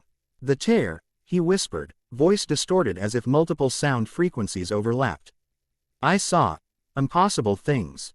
Colors that moved, buildings that breathed. I know, Naruto replied with simple acknowledgement. Focus now. Here, not there. He looked to Akiza, signaling her to begin. Taking a steadying breath, she placed her hands just above the patient's chest, not touching, but close enough to establish energy connection. Kenji, she said, channeling all her medical authority into her voice. I need you to listen to the sound of my voice. You're at Memorial Hospital in New Domino City. Today is Tuesday. The weather is clear. These details are real, concrete, and stable. Focus on them. As she spoke, Akiza carefully, deliberately, allowed her psychic energy to manifest, not in the destructive burst that characterized her episodes, but in a controlled emission focused through her palms. A faint magenta glow surrounded her hands, causing monitoring equipment to register immediate spikes. Across the bed, Naruto had closed his eyes, his own hands positioned opposite hers. Golden energy, different in quality and color from her own, began flowing from his palms, meeting her magenta field over the patient's body. Where the energies intersected, something remarkable occurred, rather than conflict or cancellation. They began weaving together in complex patterns that reminded Akiza of DNA helixes. Maintain steady output, Naruto instructed quietly. I'm establishing harmonic resonance between your native frequency and his destabilized pattern. The technical terminology sounded almost medical, yet described processes no conventional physician would recognize. Akiza focused on maintaining consistent energy. Why flow? A challenging task given her usual difficulty controlling these abilities. Yet somehow, with Naruto's golden energy providing counterpoint to her own, the regulation became manageable. His cellular cohesion is improving, she observed, medical training allowing her to interpret subtle changes in the patient's appearance. The unnatural translucence was solidifying, veins returning to normal coloration. Yes, but we're encountering resistance at the neural level, Naruto replied, adjusting his hands slightly. His consciousness is caught between perceptual frameworks. Dr. Izinski, can you intensify your connection? He needs a stronger reference point. The request pushed against Akiza's carefully maintained boundaries. Intensifying her psychic output risked losing the control she was maintaining so precariously. Yet the patient's condition demanded intervention, and Naruto's steady presence across the bed offered unprecedented stability. I'll try, she said, closing her eyes to better focus her concentration. Drawing deeper on her abilities felt like opening a floodgate she had kept firmly sealed, terrifying yet exhilarating. Power surged through her system, the magenta glow around her hands brightening significantly as monitoring equipment began to emit warning signals. For a moment, the familiar spiral threatened, power leading to fear leading to loss of control, BU. Then Naruto's energy adjusted in perfect synchronization, matching her increased output with his own. The stabilizing effect was immediate, allowing her to channel the heightened power productively rather than destructively. Perfect, Naruto murmured, his focus unwavering. Now, direct your energy toward his frontal cortex, the center of conscious identity. Help him recognize this reality as home. Following his guidance, Akiza redirected her psychic field toward the patient's head. The man's erratic breathing gradually steadied, his desperate expression softening as whatever perceptual conflict he experienced began to resolve. The readings are stabilizing, came her father's voice through the communication system. Whatever you're doing, it's working. For 10 more minutes, they maintain the energy field, Akiza providing the native template, Naruto facilitating the dimensional realignment. Gradually, they reduced intensity as the patient's condition improved, until finally withdrew their hands as monitoring equipment confirmed normal physiological parameters. Kenji Nakamura now appeared to be in natural sleep, his features peaceful, vital signs stable. The unnatural glow had disappeared completely from his veins, and his skin maintained consistent solidity. Akiza stepped back, suddenly aware of both profound fatigue and something else, a curious sense of accomplishment unlike anything she had experienced in her medical career. For the first time, her psychic abilities had healed rather than harmed. He'll need monitoring for at least 24 hours, Naruto stated, his own voice betraying slight exhaustion. There may be lingering perceptual distortions, but the physical danger has passed. His cellular structure has reintegrated with this dimension's frequency. Medical staff re-entered the isolation chamber, moving efficiently to establish standard monitoring protocols. Akiza found herself staring at her hands, the same hands that had so often UGHT destruction now having contributed to healing. Come, she said to Naruto, recognizing his fatigue. You need rest, and I have questions. They exited to the observation area where Hideo waited, his expression a complex mixture of scientific fascination and paternal concern. That was unprecedented, he stated, examining the monitoring data with professional precision.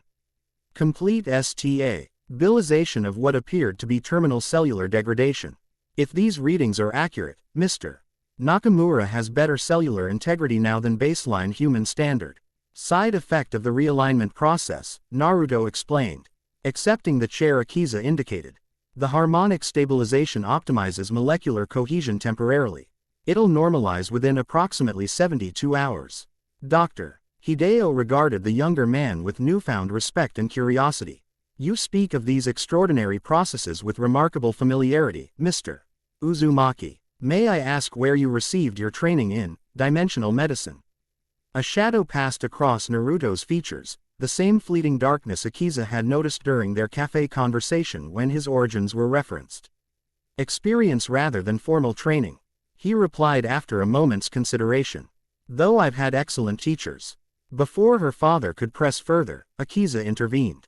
I believe the board meeting has already begun without us. Perhaps you should represent our department while I ensure Mr. Uzumaki receives proper attention after his consultation. Understanding the professional courtesy being extended, Hideo nodded. Of course, I'll inform them of our breakthrough with the dimensional transit cases.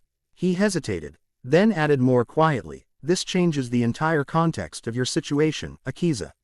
Your abilities just saved a life where conventional medicine failed. The validation, particularly from her father, whose opinion still mattered more than she often acknowledged, struck Akiza deeply.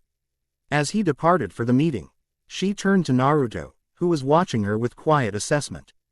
You did well, he said simply. Better than I anticipated for a first controlled application. Because you were stabilizing me, she countered, professional honesty preventing self-delusion. Without your chakra balancing, I would have lost control within seconds at that intensity. Today, yes, Naruto acknowledged without sugarcoating, but it proves what's possible. Your power responded to conscious direction. The pathways exist, they just need development. Akiza checked her watch. The board meeting would continue for at least an hour, providing a window for the conversation they needed to have. My office. We can speak privately there. As they walked through the hospital corridors, Akiza was acutely aware of staff reactions to their passage, curious glances, hushed comments, respectful nods.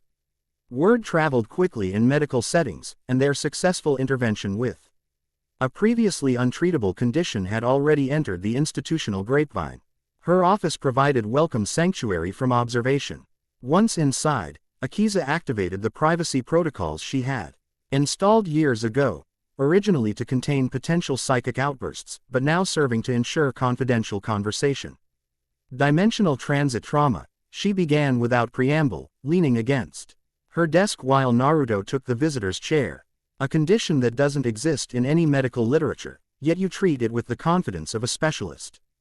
Just as you address my psychic ability, as if they were a recognized variant of your chakra, rather than the neurological anomaly all research suggests.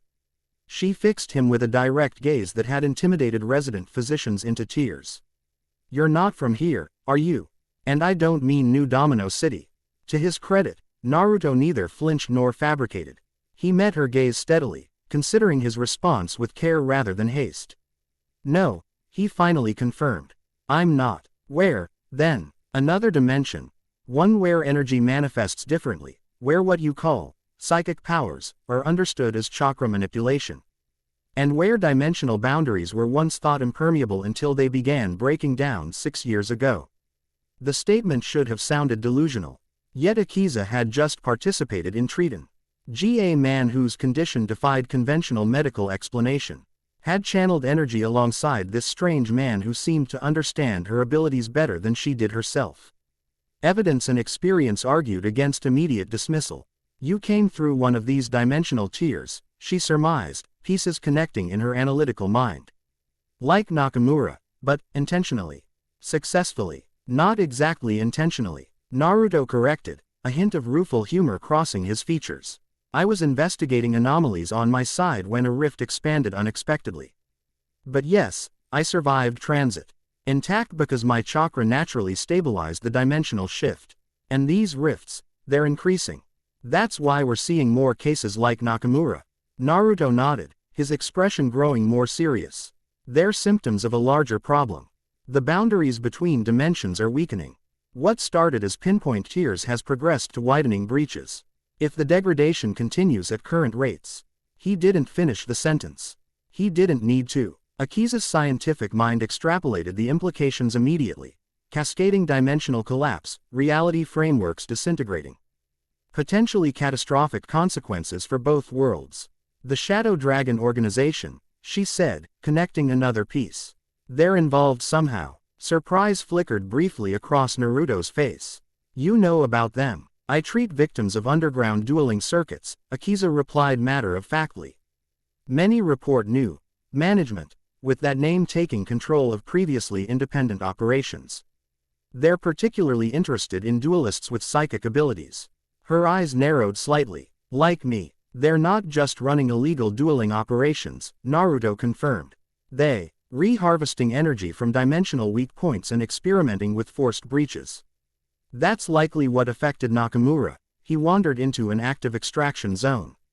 Akiza processed this information with clinical detachment, weighing implications against evidence. And you're investigating them. That's why you're interested in helping me control my abilities. You need allies against this organization. It wasn't an accusation, merely an observation. To her surprise, Naruto smiled. Not the confident expression of the dragon sage, but something more genuine, almost appreciative. Brilliant and direct, he commented. Those qualities would make you valuable regardless of your psychic abilities. He leaned forward slightly. Yes, your potential assistance against shadow dragons is relevant. But it's not the only reason. Or even the primary one. Then what is? Akiza challenged. Connection. The simplicity of his answer caught her off guard. Your condition and mine, different in manifestation but similar in essence, represent a bridge between our worlds. Understanding how your psychic energy relates to my chakra could provide insights into the dimensional problems themselves. And on a more personal level, he hesitated, then continued with surprising candor. I spent years being feared for powers I didn't choose or initially understand. Helping someone navigate that same path feels like balance. The honesty in his voice struck Akiza more deeply than calculated persuasion could have. Her professional defenses, built over years of clinical detachment, registered the manipulation risk but found no evidence of insincerity in his expression or tone. So, she summarized, processing aloud, "You're from another dimension where energy manipulation is commonplace. You arrived here through a dimensional tear and have spent the last 6 years investigating these rifts while adapting to our world. Now you believe they're reaching critical instability, potentially threatening both dimensions. And an organization called Shadow Dragons is accelerating the problem through energy harvesting. That covers the essentials," Naruto confirmed with a slight nod. "And you want my help because my psychic abilities represent this world's version of your chakra, potentially offering insights into dimensional stabilization methods."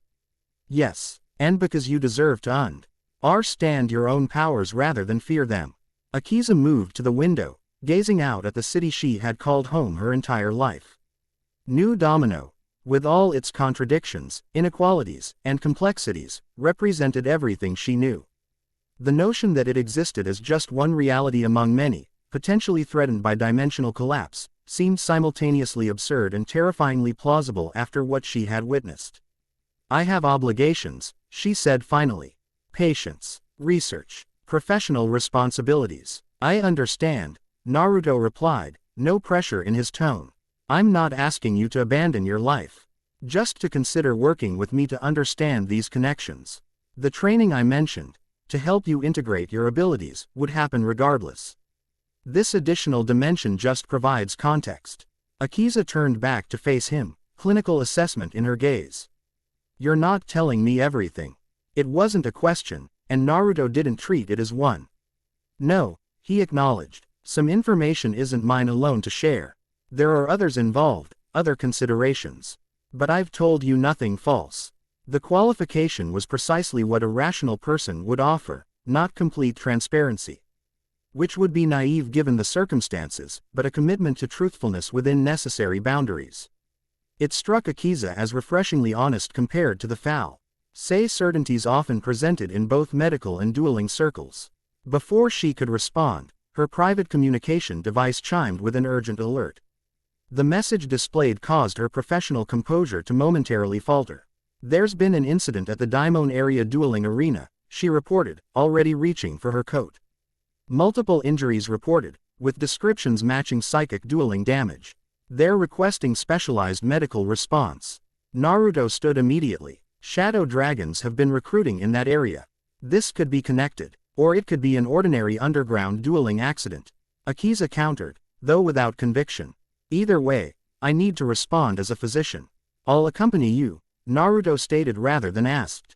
"If this is connected to dimensional energy, you may need assistance beyond conventional medicine." Their successful collaboration with Nakamura made the logic undeniable. "Fine, but we travel in my vehicle. Hospital protocol requires direct transit for emergency response teams."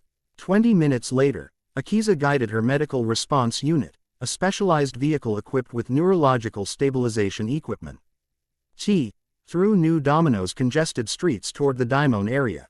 The district occupied an uncomfortable position in the city's ecosystem, neither the desperate poverty of the deepest commons nor the sterilized affluence of the tops, but a borderland where commerce, entertainment, and vice intermingled in pragmatic coexistence. The dueling arena that served as their destination had once been a legitimate sporting venue before economic downturns had reduced it to hosting underground matches of questionable legality. Now, emergency vehicles surrounded the structure, their lights painting chaotic patterns across crumbling architecture. "Damage seems concentrated at the northeast quadrant," Naruto observed as they approached, his eyes scanning the scene with tactical precision. "Consistent with directed energy rather than structural failure." Akiza noted his assessment without comment as she parked and retrieved her medical kit. Security personnel recognized her immediately, the Black Rose, which's reputation extended to emergency services, though in this context it conveyed professional respect rather than fear. "Dr. Izinski," greeted the senior security officer, relief evident in his expression. Thank you for responding personally. We have 14 injured, 3 critical with conditions similar to previous psychic dueling incidents. Take me to them, Akiza instructed, professional mode fully engaged. Has the perpetrator been identified? The officer's expression darkened. That's complicated. Witness accounts are contradictory. Some claim a duelist lost control during a match. Others insist something emerged from thin air and attacked without provocation. Naruto and Akiza exchanged significant glances at this description. Emerged from thin air, Naruto asked, keeping his tone casual. Could you clarify? Reports mention a chair in reality, or hole in the air. Before the attack, the officer explained, skepticism evident in his tone. Probably mass HYST. ERIA combined with holographic malfunctions. These underground arenas use substandard equipment. Probably, Naruto agreed neutrally. Where exactly did this occur? Main dueling platform. This way. They followed the officer through corridors filled with shaken spectators receiving basic medical attention for minor injuries. Emergency personnel worked efficiently despite the chaos, establishing treatment priorities and evacuation protocols. The main arena presented a scene of precise devastation. Unlike general structural damage from an explosion or collapse, the destruction followed specific patterns, a conical path of disintegration extending from a central point on the dueling platform, as if something had emerged and swept outward with deliberate force. While medical staff attended to the remaining injured, Akiza approached the apparent origin point, her trained senses detecting residual energy unlike typical psychic dueling aftermath. This felt older, somehow. More primal. Dimensional breach. Naruto confirmed quietly, crouching beside her to examine scorch marks on the platform's surface. Recent and deliberate. These patterns aren't natural formation characteristics.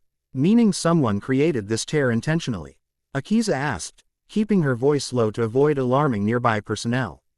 Yes, the energy signature is too precise, too controlled. His expression darkened as he traced patterns invisible to ordinary perception. Shadow Dragon's technology, but more advanced than previous examples. They're refining their methods. Before Akiza could respond, her attention was diverted by a commotion near the arena entrance. A woman had arrived. Tall, blonde, with aristocratic features currently arranged in imperious displeasure as she argued with security. Why personnel attempting to restrict her access? I don't care about your protocols, the woman declared, her French accent becoming more pronounced with irritation. This is my property, and I demand to know what happened. Recognition dawned immediately. Sherry LeBlanc, French dueling champion, international businesswoman, and apparently the owner of this decrepit arena. Her presence here was unexpected, given her usual association with professional circuits rather than underground operations. Naruto had also noticed the newcomer, his posture subtly shifting to alertness rather than alarm. You know her? He asked Akiza quietly. By reputation, Akiza replied. Sherry LeBlanc, European champion 3 years running before she abruptly retired from professional dueling. Rumor says she's been investigating something connected to her family's corporate interests. Interesting timing for her appearance. Before they could discuss further, Sherry noticed their attention and approached directly. Bypassing security with confident strides. Up close, her presence was even more commanding. Tailored clothing of obvious quality, posture suggesting both aristocratic breeding and physical training. And sharp green eyes that missed nothing. Dr. Izinski, she greeted with a slight inclination of her head, acknowledgement between equals rather than deference. Your reputation precedes you. Thank you for responding to this incident. Ms. LeBlanc, Akiza returned professionally. I wasn't aware you had interests in the Daimon area. Recent acquisition, Sherry replied dismissively. Part of a larger investigation. Her attention shifted to Naruto, assessment in her gaze. You, however, are not medical personnel. Naruto Uzumaki, the so-called Dragon Sage. Your underground dueling record is impressive, if somewhat supernatural in description. The fact that she recognized him and possessed knowledge of his activities registered as significant to Akiza. Sherry LeBlanc clearly maintained surveillance beyond her public business interests. You seem well informed about dueling circuits for a retired champion, Naruto observed, neither confirming nor denying her assessment. A cold smile touched Sherry's lips. Information is more valuable than championship titles, Mr. Uzumaki. For instance, I know this was not a simple dueling accident or equipment malfunction. Her voice dropped lower. The energy signature matches 6 other incidents across New Domino in the past month, all at properties recently acquired by subsidiaries of ZX Corporation. The name meant nothing to Akiza, but Naruto's subtle reaction indicated recognition. ZX Corporation, he repeated carefully. Specializing in experimental energy technology, if I recall correctly. Among other interests, Sherry confirmed. Their research division has been particularly active near locations where these incidents occur. The indirect conversation, each participant revealing limited information while assessing the others, struck Akiza as unnecessarily complex given the situation's urgency. Her medical priorities reasserted themselves. Fascinating corporate espionage, she interjected crisply. But I have patients requiring attention. If you'll excuse me, your patients are suffering from dimensional transit trauma, Sherry stated flatly, causing both Naruto and Akiza to freeze. The same condition affecting 17 other victims across New Domino this month. Conventional treatment is ineffective, but I suspect you've already discovered that, Doctor. The direct reference to a condition that supposedly didn't exist in medical literature confirmed Akiza's suspicion that Sherry LeBlanc was far more involved than her public persona suggested. Who exactly are you? Akiza demanded, professional patience exhausted. Sherry's expression remained coolly composed.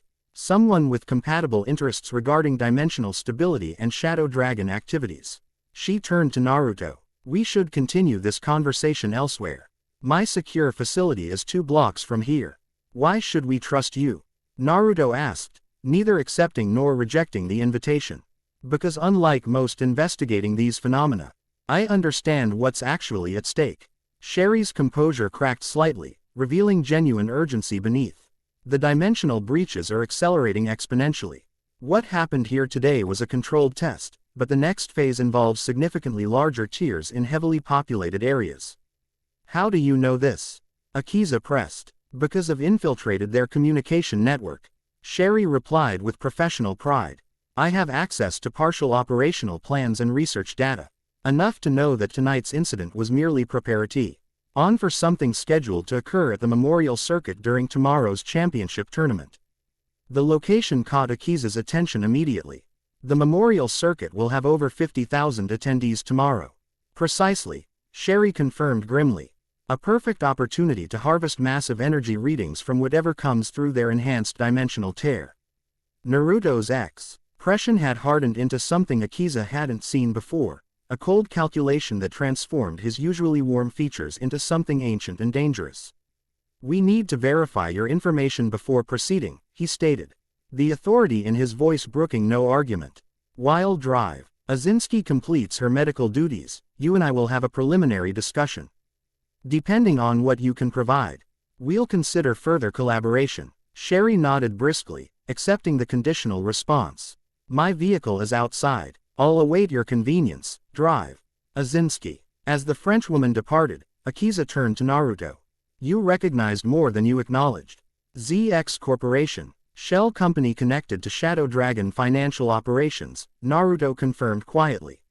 She's right about them, at least. The question is her own motivation and reliability. Assess that while I treat these patients, Akiza decided. I'll need 40 minutes to stabilize the critical cases using the techniques you showed me. Assuming you can spare some chakra before you leave. Naruto nodded, already rolling up his sleeve. Take what you need. I'll evaluate Ms. LeBlanc's claims and establish communication protocols if her information proves valuable. As they moved toward the treatment area, Akiza found herself in an unprecedented situation, using her psychic abilities deliberately for healing. Collaborating with a dimensional visitor against a mysterious organization, and potentially allying with an aristocratic duelist with obscure motivations. For someone who had spent years maintaining rigid control and isolation, the rapid expansion of her world should have triggered fear and withdrawal. Instead, she felt an unfamiliar but not unwelcome sensation spreading through her professional detachment.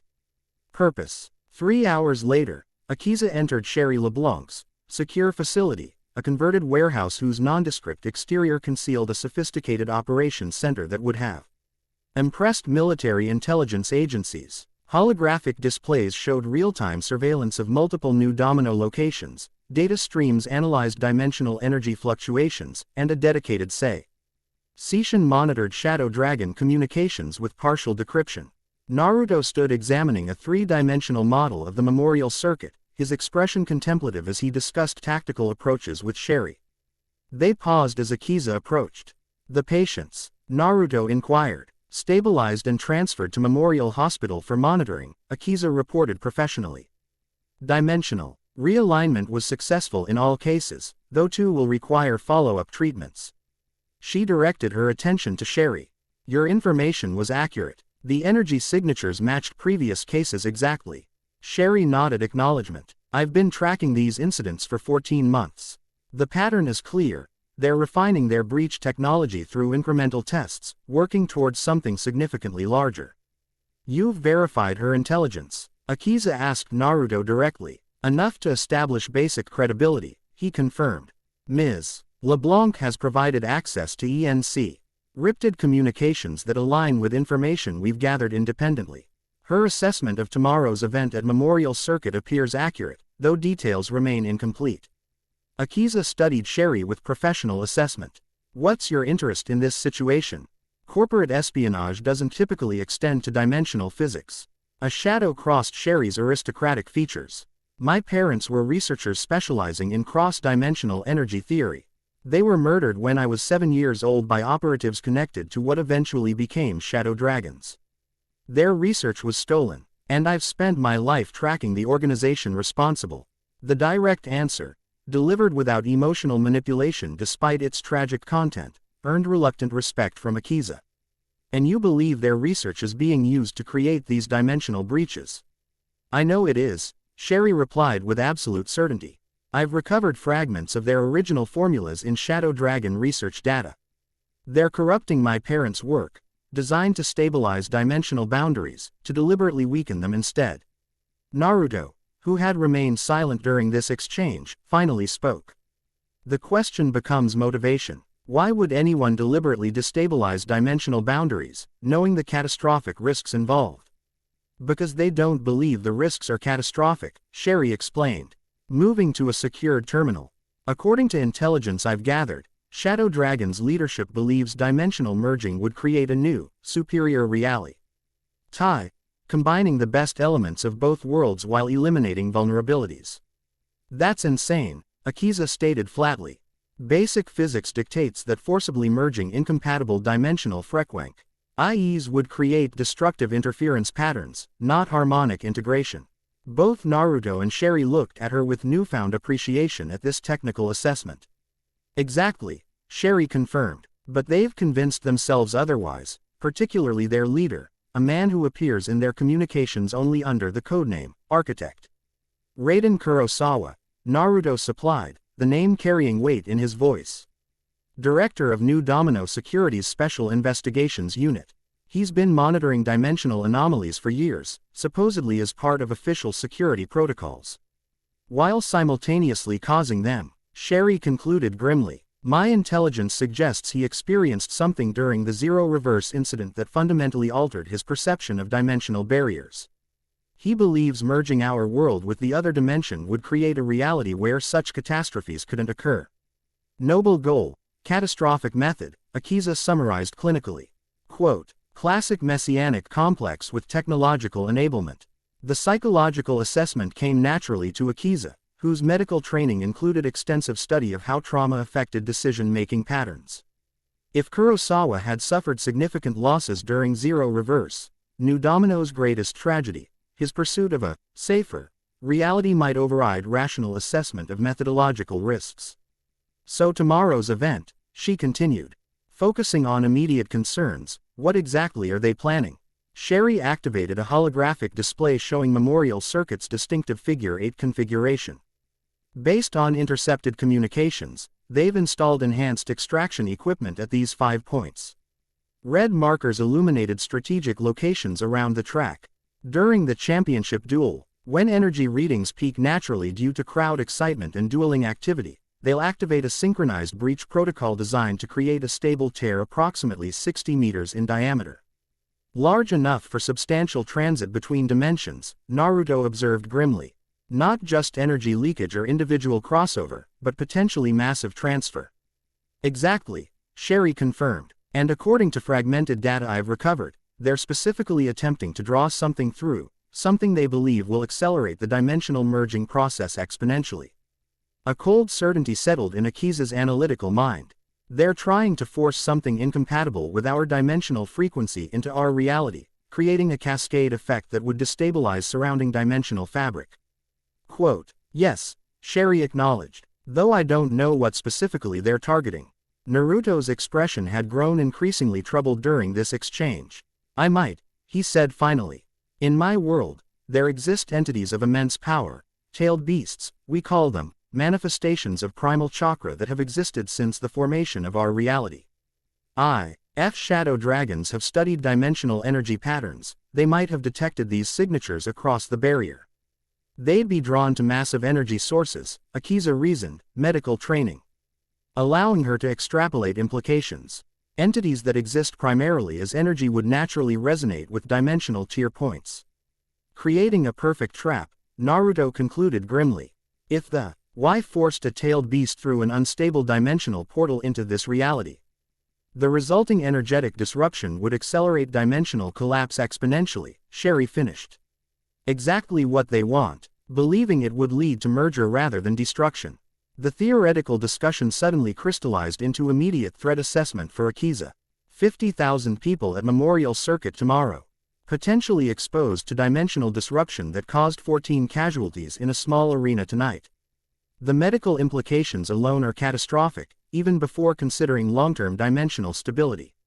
Her professional detachment momentarily faltered as she contemplated the scale of potential suffering, thousands experiencing dimensional transit trauma simultaneously. Overwhelming all available medical resources. We need to stop them, she stated, the conclusion inescapable. Yes, Naruto agreed, turning to Sherry. What resources can you provide? Security systems, access points, communications. Quote, the aristocratic duelist smiled thinly. More than you might expect. I didn't spend my family fortune merely tracking shadow dragons. I've been preparing for direct intervention for years. She activated another display showing detailed security schematics, personnel rotations, and equipment specifications for Memorial Circuit. I have 3 operatives already embedded in security teams, access codes for all primary systems, and, her smile turned predatory, ownership of the maintenance company responsible for the dueling equipment. Whatever they've installed, my people can access. Impressive, Naruto acknowledged, but intervention will require more than intelligence and access. If they activate even partially successful breach protocols, we'll need containment capabilities for dimensional energy. That's where I come in, Akiza realized aloud. My psychic abilities, if properly directed, could help stabilize local dimensional frequencies during disruption. Naruto nodded. Exactly. Working together, we might be able to contain a breach long enough to disable their equipment and prevent catastrophic expansion. There's another factor to consider, Sherry interjected, her tone shifting from tactical to contemplative. Traditional dueling plays a role in their methodology. The energy generated by high-level duels creates harmonic resonance patterns that their technology exploits to enhance breach stability. They've specifically scheduled their attempt during the championship match for this reason.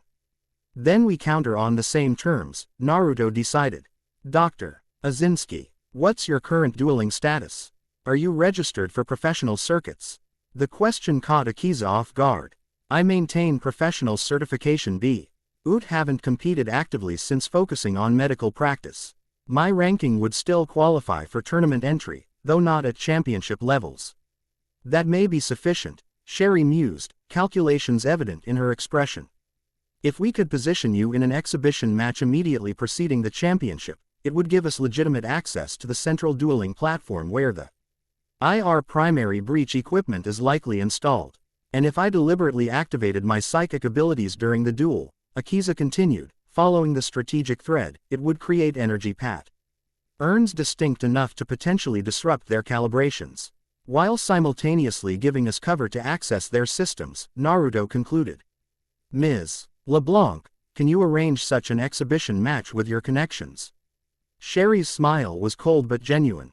Consider it done. My company sponsors 3 duelists in the tournament, creating a last-minute exhibition featuring the return of the legendary Black Rose, which would be a promoter's dream. The casual reference to her feared alter ego caused Akiza to stiffen slightly, professional composure momentarily slipping. That identity has complicated associations, which make you perfect for this role, Naruto observed gently. Your reputation alone will generate the energy readings we need to mask our true activities. He was right, of course. The Black Rose, which inspired fear, anticipation, and morbid fascination, emotions that would create the perfect energetic smokescreen for their intervention. Still, the prospect of deliberately embracing the identity she had spent years suppressing triggered instinctive resistance. I'll need to practice control techniques before attempting public activation, Akiza stated, medic. Al precision masking emotional uncertainty. Controlled application is essential to avoid collateral damage. We have approximately 20 hours before the event, Naruto calculated. I can guide you through accelerated integration exercises similar to what we did during Nakamura's treatment. With your medical background and existing abilities, rapid progress is possible. The plan was taking shape with unexpected speed and coherence, 3 strangers with diverse skills uniting against a common threat.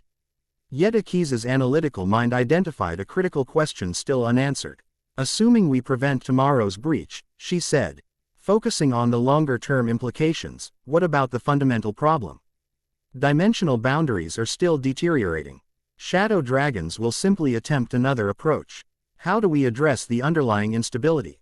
A charged silence followed her question as both Naruto and Sherry exchanged significant glances. There are possibilities, Naruto finally answered. Careful consideration in each word. Techniques from my world that might help stabilize the boundaries, at least temporarily. But they require specific conditions and preparation we currently lack.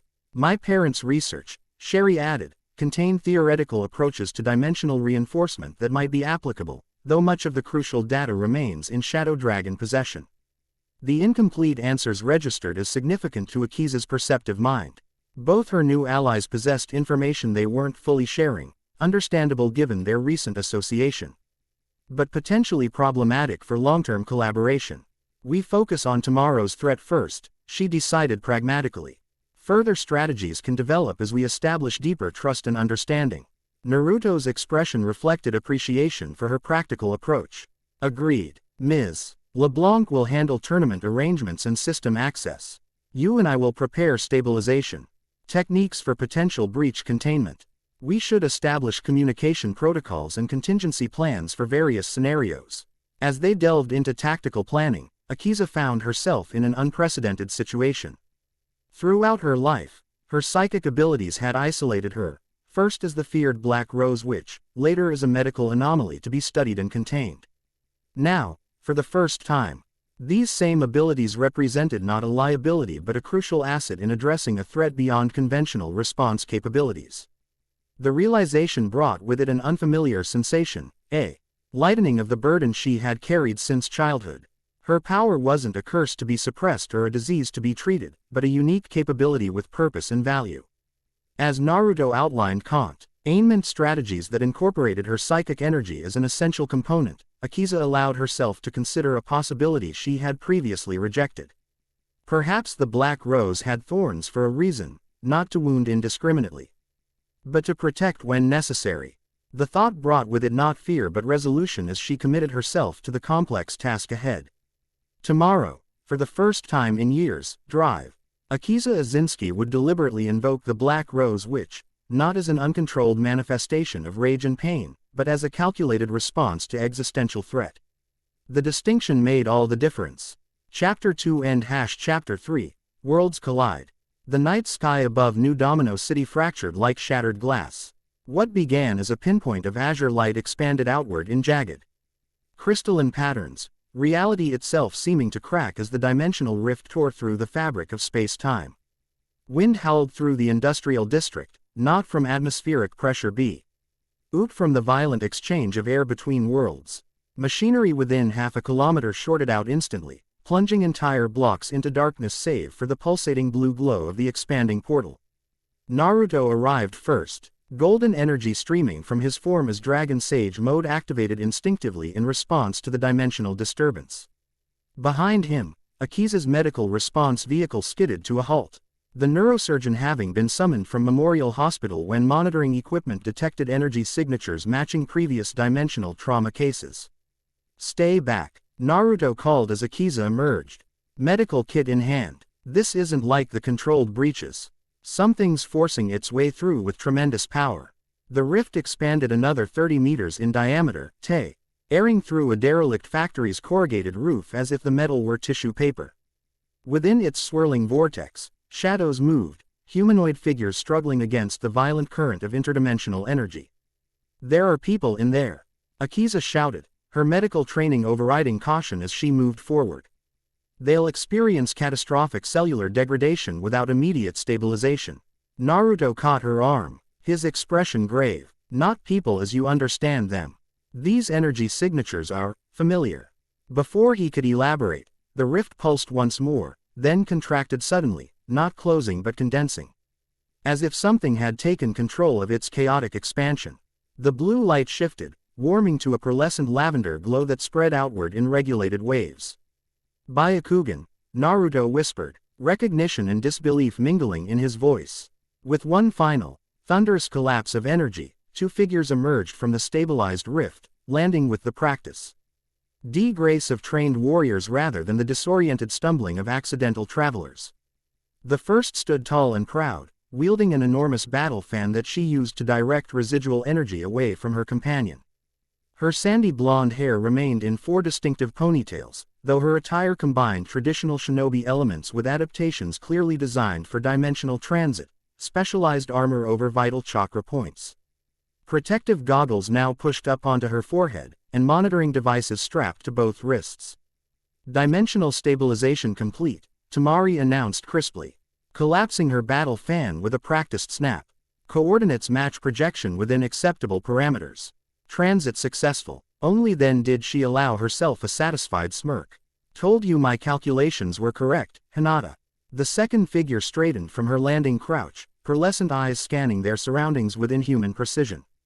Her midnight blue hair was pulled back in a practical braid, and like Tamari, her traditional shinobi clothing had been augmented with specialized equipment, most notably a modified headset integrating with her Byakugan's visual field. "Spatial anchor established," Hinata confirmed, her voice softer yet carrying unmistakable authority.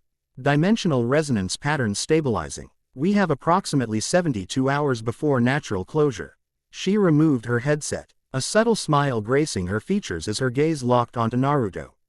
"Transit objective located. Mission parameters achieved." For several heartbeats, Naruto stood frozen, a man witnessing impossibilities made manifest. Then, with a strangled sound that contained equal parts joy and disbelief, he moved forward. "Hinata, Tamari." Their names emerged like prayers from his lips. "How? We followed your chakra signature across the dimensional barrier," Hinata explained, her formal tone belying the emotion shining in her opalescent eyes. "The Byakugan concurs. I've interdimensional pathways when properly calibrated to your specific energy frequency." Tamari snorted, collapsing her battle fan completely and securing it across her back. "What she means is she's spent 3 years developing techniques to track you across realities while the rest of us handled the technological aspects of not dying during transit." The blunt assessment broke through Naruto's shock. A laugh escaped him, rusty and surprised, before he closed the distance between them. No further words were necessary as he embraced first Hinata, then Tamari, physical confirmation of their impossible reunion. Akiza observed this interaction with clinical fascination, her medical mind cataloging the newcomers' physiological differences from standard human baseline. Their chakra network, RKS, visible even to her untrained perception as subtle luminescence beneath their skin, pulsed with energy patterns similar to Naruto's yet distinctly individualized. "More dimensional travelers," she noted aloud, drawing their attention. "Intentional ones this time, apparently." Naruto turned, suddenly remembering her presence. "Dr. Izinski, these are," he hesitated, clearly uncertain how to express. "Lane interdimensional relationships in casual terms. Comrades from your original dimension," Akiza completed smoothly, extending her hand with professional courtesy. Dr. Akiza Izinski, neurological specialist at Memorial Hospital. I've been assisting with dimensional transit trauma cases. Hinata accepted the handshake, her grip firm but gentle. Hinata Hyuga, reconnaissance specialist. Your medical knowledge would be invaluable for our extended mission parameters. Tamari, the blonde woman, introduced herself more directly, assessing Akiza with shrewd tactical appraisal. Strategic operations and environmental manipulation. You're the psychic duelist Naruto mentioned in his communications. The casual reference to interdimensional communications momentarily startled Akiza, though he maintained her professional composure. I am a neurosurgeon who happens to possess certain abilities, yes. Before the conversation could continue, a new sound penetrated the night, the distinctive wail of sector security sirens approaching rapidly. Flashing lights reflected off surrounding buildings as multiple vehicles converged on their location. Dimensional disruption alarms, Naruto explained tersely. New Domino Security has developed detection systems for breach events. We need to move before. Too late, Tamari interrupted, her battle fan already back in her hands as the first Security vehicles screeched around the corner. Looks like the welcoming committee has arrived. Within moments, they found themselves surrounded by sector security officers in full tactical gear, pawns drawn and aimed with unwavering precision. From the central vehicle emerged a figure who commanded immediate attention, a tall man with immaculate silver hair and a crisp black uniform adorned with the insignia of Special Investigations Division. Director Kurosawa, Naruto acknowledged, deliberately positioning himself between the security forces and his newly arrived companions. Raiden Osawa surveyed the scene with analytical detachment, his gunmetal gray eyes revealing nothing of his thoughts as they catalogued the dimensional rift, now stabilized but still visibly distorting reality, and the obvious newcomers from beyond. Mr. Uzumaki, he returned with professional courtesy. I see we're experiencing another immigration event. Though this one appears considerably more controlled than previous incidents.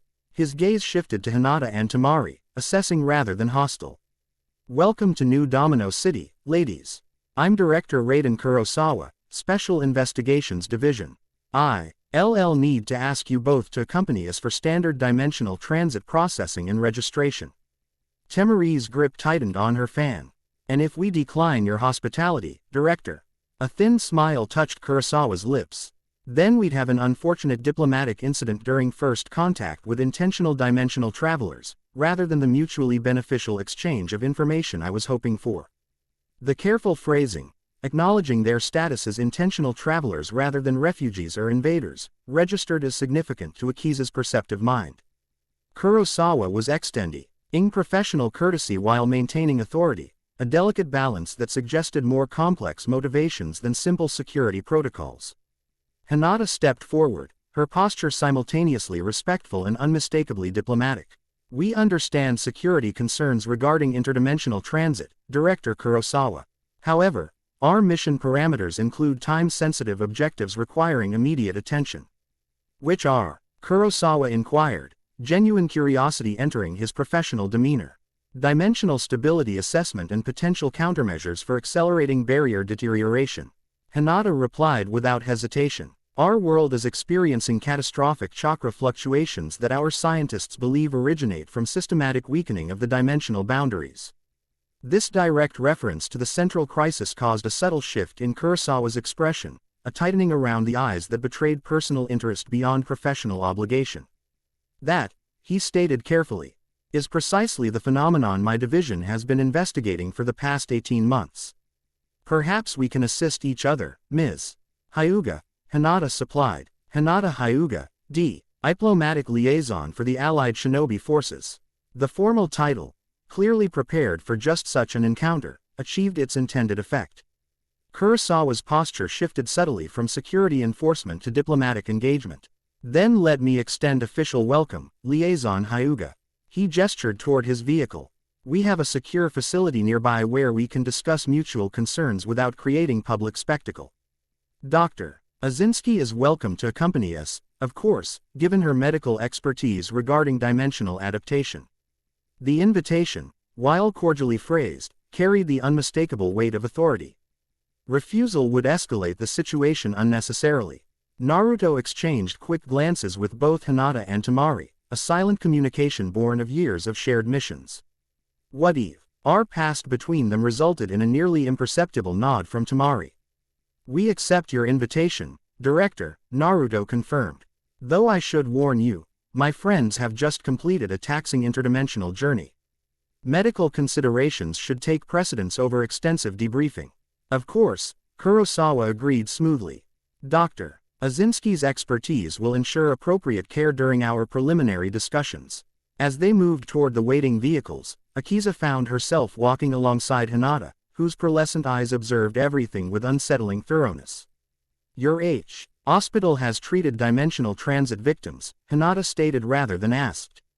What success rate have you achieved with conventional methods? The direct inquiry, professional rather than casual, allowed Akiza to respond in kind. 17% survival with standard protocols. 93% when incorporating energy stabilization techniques. Mr. Uzumaki demonstrated. Interest sharpened Hinata's gaze. You've learned to apply chakra principles to medical treatment. Not chakra as you understand it, Akiza clarified. My psychic abilities appear analogous but distinct in fundamental expression. The principles of harmonic resonance transfer effectively, however. Their conversation continued in this clinical vein as they entered the security vehicles, professional expertise. Bridging cultural differences more effectively than casual exchange could have. 30 minutes later, they arrived not at a standard security facility but at a research complex on New Domino's northern edge, a sleek, modern structure whose architecture cleverly concealed its considerable security measures. The New Domino Dimensional Research Institute, according to discreet signage, operated under direct government oversight. My primary operation center, Kurosawa explained as they passed through multiple security checkpoints. Established 18 months ago when dimensional incursions ached frequencies requiring dedicated response infrastructure. The interior revealed state-of-the-art laboratories, monitoring stations tracking energy fluctuations across the city, and research teams analyzing data with focused intensity. Everything spoke of serious scientific inquiry rather than mere security containment, an operation with purpose beyond enforcement. Kurosawa led them to a conference room where refreshments had been prepared with efficient hospitality. As they settled around the table, Akiza noticed subtle medical monitoring devices integrated into the room's design, USIVE sensors tracking vital signs and energy emissions from their interdimensional visitors. I'll be direct, Kurosawa began once preliminaries were completed. For the past 2 years, New Domino has experienced increasingly frequent dimensional anomalies. What began as isolated incidents has progressed to systematic deterioration of interdimensional barriers. My team has developed detection systems and stabilization protocols. But we lack fundamental understanding of the cosmic mechanics involved. He turned his attention specifically to Hinata and Temari. Your arrival, controlled and intentional rather than accidental, suggests your dimension has developed more advanced comprehension of these phenomena. I'm proposing mutual information exchange to address what appears to be a shared threat. The presentation was reasonable, professional, and carefully calculated to establish cooperative framework. Yet something in Kurosawa's manner triggered Akiza's diagnostic instincts. The subtle intensity behind his composure suggested personal investment beyond professional responsibility. Hinata responded with equal diplomacy. The Allied shinobi forces recognized dimensional instability. Approximately 4 years ago when chakra fluctuations began affecting natural energy patterns across our world. Our scientists determined that the barriers between dimensions, previously considered absolute, were experiencing systematic degradation. Naruto's accidental transit 6 years ago was the first indication of potential crossover, Temari added more bluntly. Since then, we've recorded exponential increase in dimensional thinning, with catastrophic implications if the process continues unchecked. Kurosawa leaned forward slightly, genuine concern evident in his expression. Our measurements show similar acceleration. The question becomes, what's causing it? Natural cosmic cycle or deliberate intervention? A charged silence followed this question as all parties assessed how much to reveal. Akiza observed the subtle exchange of glances between Naruto and his companions, and spoken communication regarding trust boundaries. Finally, Naruto broke the impasse. We have reason to be. Believe certain parties in this dimension are actively harvesting energy from the dimensional boundaries, accelerating the deterioration process. Shadow dragons, Kurosawa stated rather than asked, surprising them with his directness. Yes, we've been monitoring their activities. Their technology has advanced considerably in recent months, moving from passive collection to active stimulation of dimensional weak points. This frank acknowledgement shifted the conversation's dynamics significantly. Kurosawa was revealing intelligence knowledge that established shared awareness rather than information asymmetry. You know about them, Naruto observed carefully, yet their operations continue expanding across New Domino. A shadow crossed Kurosawa's features, frustration rather than evasion. Political realities complicate enforcement actions. Their public operations maintain legitimate facades, while their dimensional activities occur in jurisdictional gray areas. More importantly, they possess technological capabilities we've been unable to counter effectively. He activated a holographic display showing energy extraction devices of advanced design. Their dimensional resonance technology exceeds our current understanding. We can detect their operations but struggle to neutralize them without causing greater dimensional instability. Tamari studied the displayed technology with tactical assessment. Similar principles to what we've observed on our side, but more sophisticated implementation. They're not just extracting energy, they're creating harmonic feedback loops that systematically weaken surrounding dimensional fabric. Exactly, Kurosawa confirmed, which is why your arrival presents such valuable opportunity. Your world's understanding of energy manipulation, chakra, as you call it, might provide insights into countering their methods. Throughout this exchange, Hinata had remained silent, her Byakugan activated to study the facility beyond conventional perception. Now she spoke, her soft voice carrying unexpected authority. Your facility's dimensional monitoring system extends beyond New Domino's boundaries, she observed. You've been tracking fluctuations globally, cataloging patterns that indicate systematic rather than localized degradation. Kurosawa's expression revealed surprised appreciation for her perceptive abilities. Yes, the phenomenon isn't isolated to New Domino, merely most concentrated here due to specific conditions created during the Zero Reverse incident 18 years ago. The momentum reactor accident that split the city. Akiza supplied for Hinata and Temari's benefit. It created persistent energy abnormalities that have never fully stabilized. More than abnormalities, Kurosawa corrected gently. Zero Reverse temporarily weakened dimensional barriers in ways that have made New Domino a natural focal point for cross-dimensional phenomena ever since.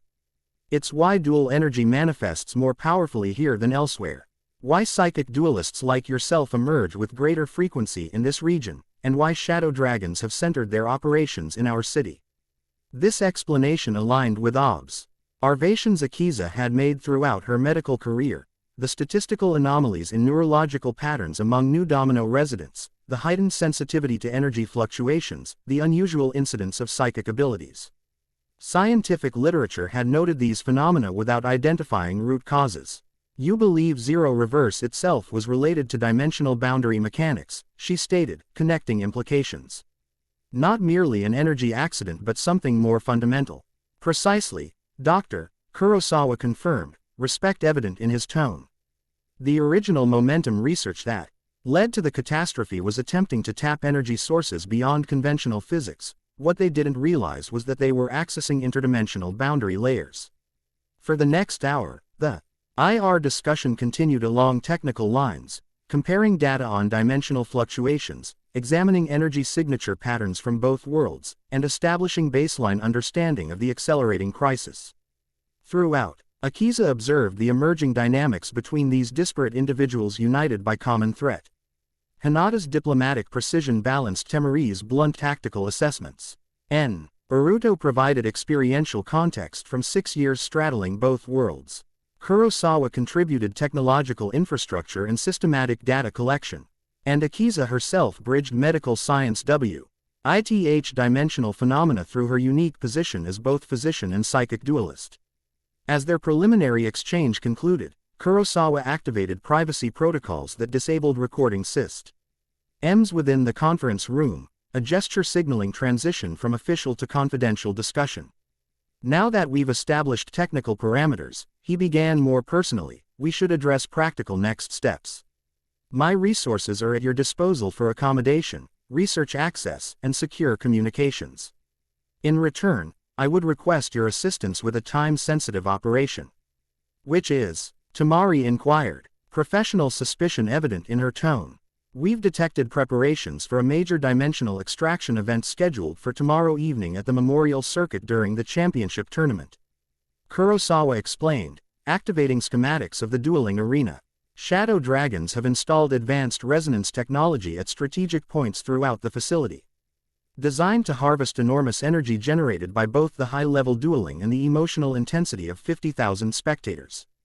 Creating the perfect conditions for a controlled dimensional breach, Naruto concluded grimly. Large enough to potentially bring something through from the other side. Exactly, Kurosawa confirmed. Our intelligence suggests they're attempting to draw specific energy signatures from your dimension into ours, something they believe will accelerate the boundary dissolution exponentially. Hinata and Tamari exchanged alarmed glances at this assessment. Tailed beasts, Hinata stated quietly.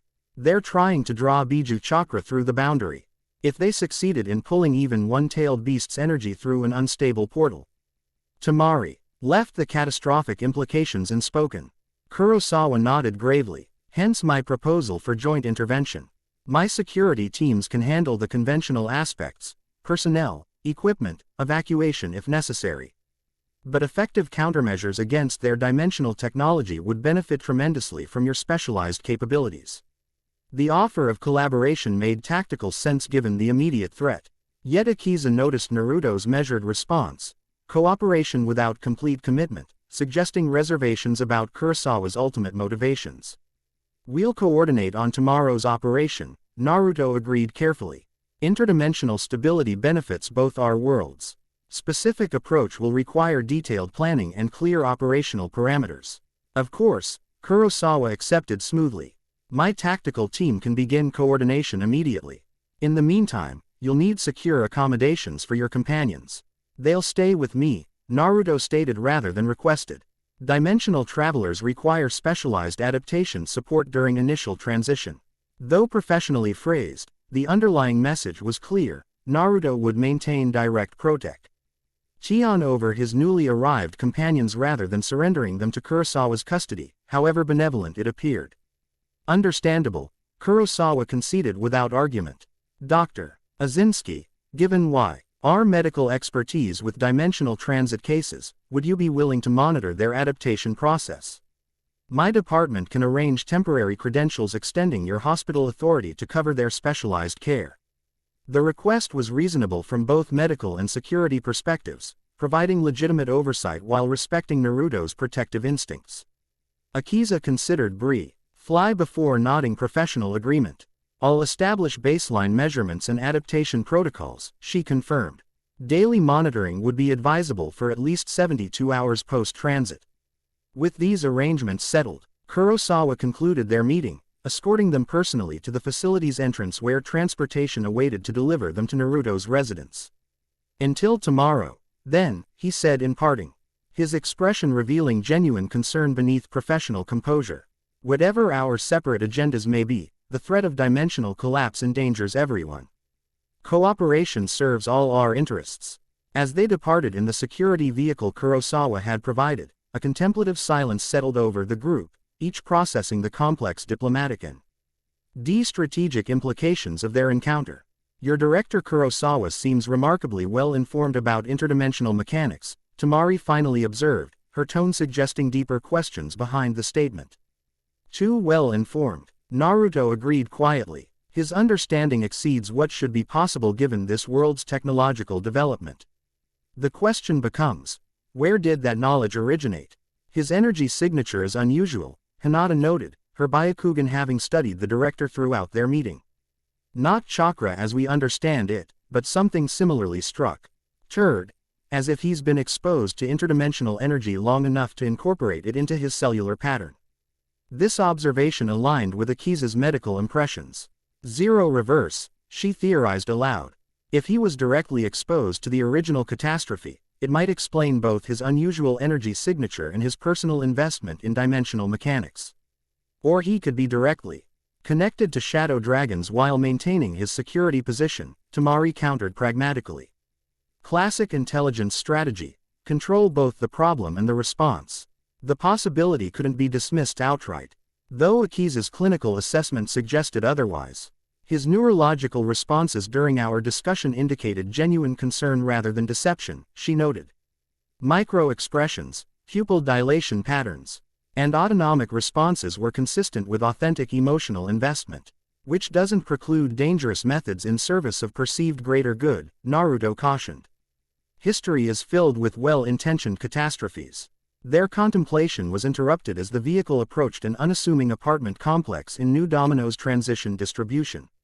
ICT, neither the struggling commons nor the privileged tops, but the ambiguous territory between where diverse populations coexisted through practical necessity. Your home base? Tamari inquired with raised eyebrow. One of several, Naruto confirmed cryptically. This location houses the primary dimensional monitoring equipment we've established independent of official systems. As they exited the vehicle, Akiza noticed subtle security measures throughout the seemingly ordinary structure: camera angles with too perfect coverage, reinforced entry points disguised as architectural features, ND energy dampening systems integrated into the building's facade. Naruto led them not to the main entrance but to a service door secured with both conventional and energy-based authentication protocols. His palm against an unmarked panel triggered a series of mechanical responses within the wall before the door silently opened. "Welcome to Safehouse Azalea," he said with a hint of pride as they entered what appeared to be a maintenance corridor, primary research and monitoring station for independent dimensional stability operations. A secondary authentication system, this one requiring Pacific Chakra signature recognition, triggered the revelation of the facility's true nature as paneled walls slid aside to reveal a sophisticated command center that would have impressed military intelligence agencies. Holographic displays monitored dimensional energy fluctuations across New Domino.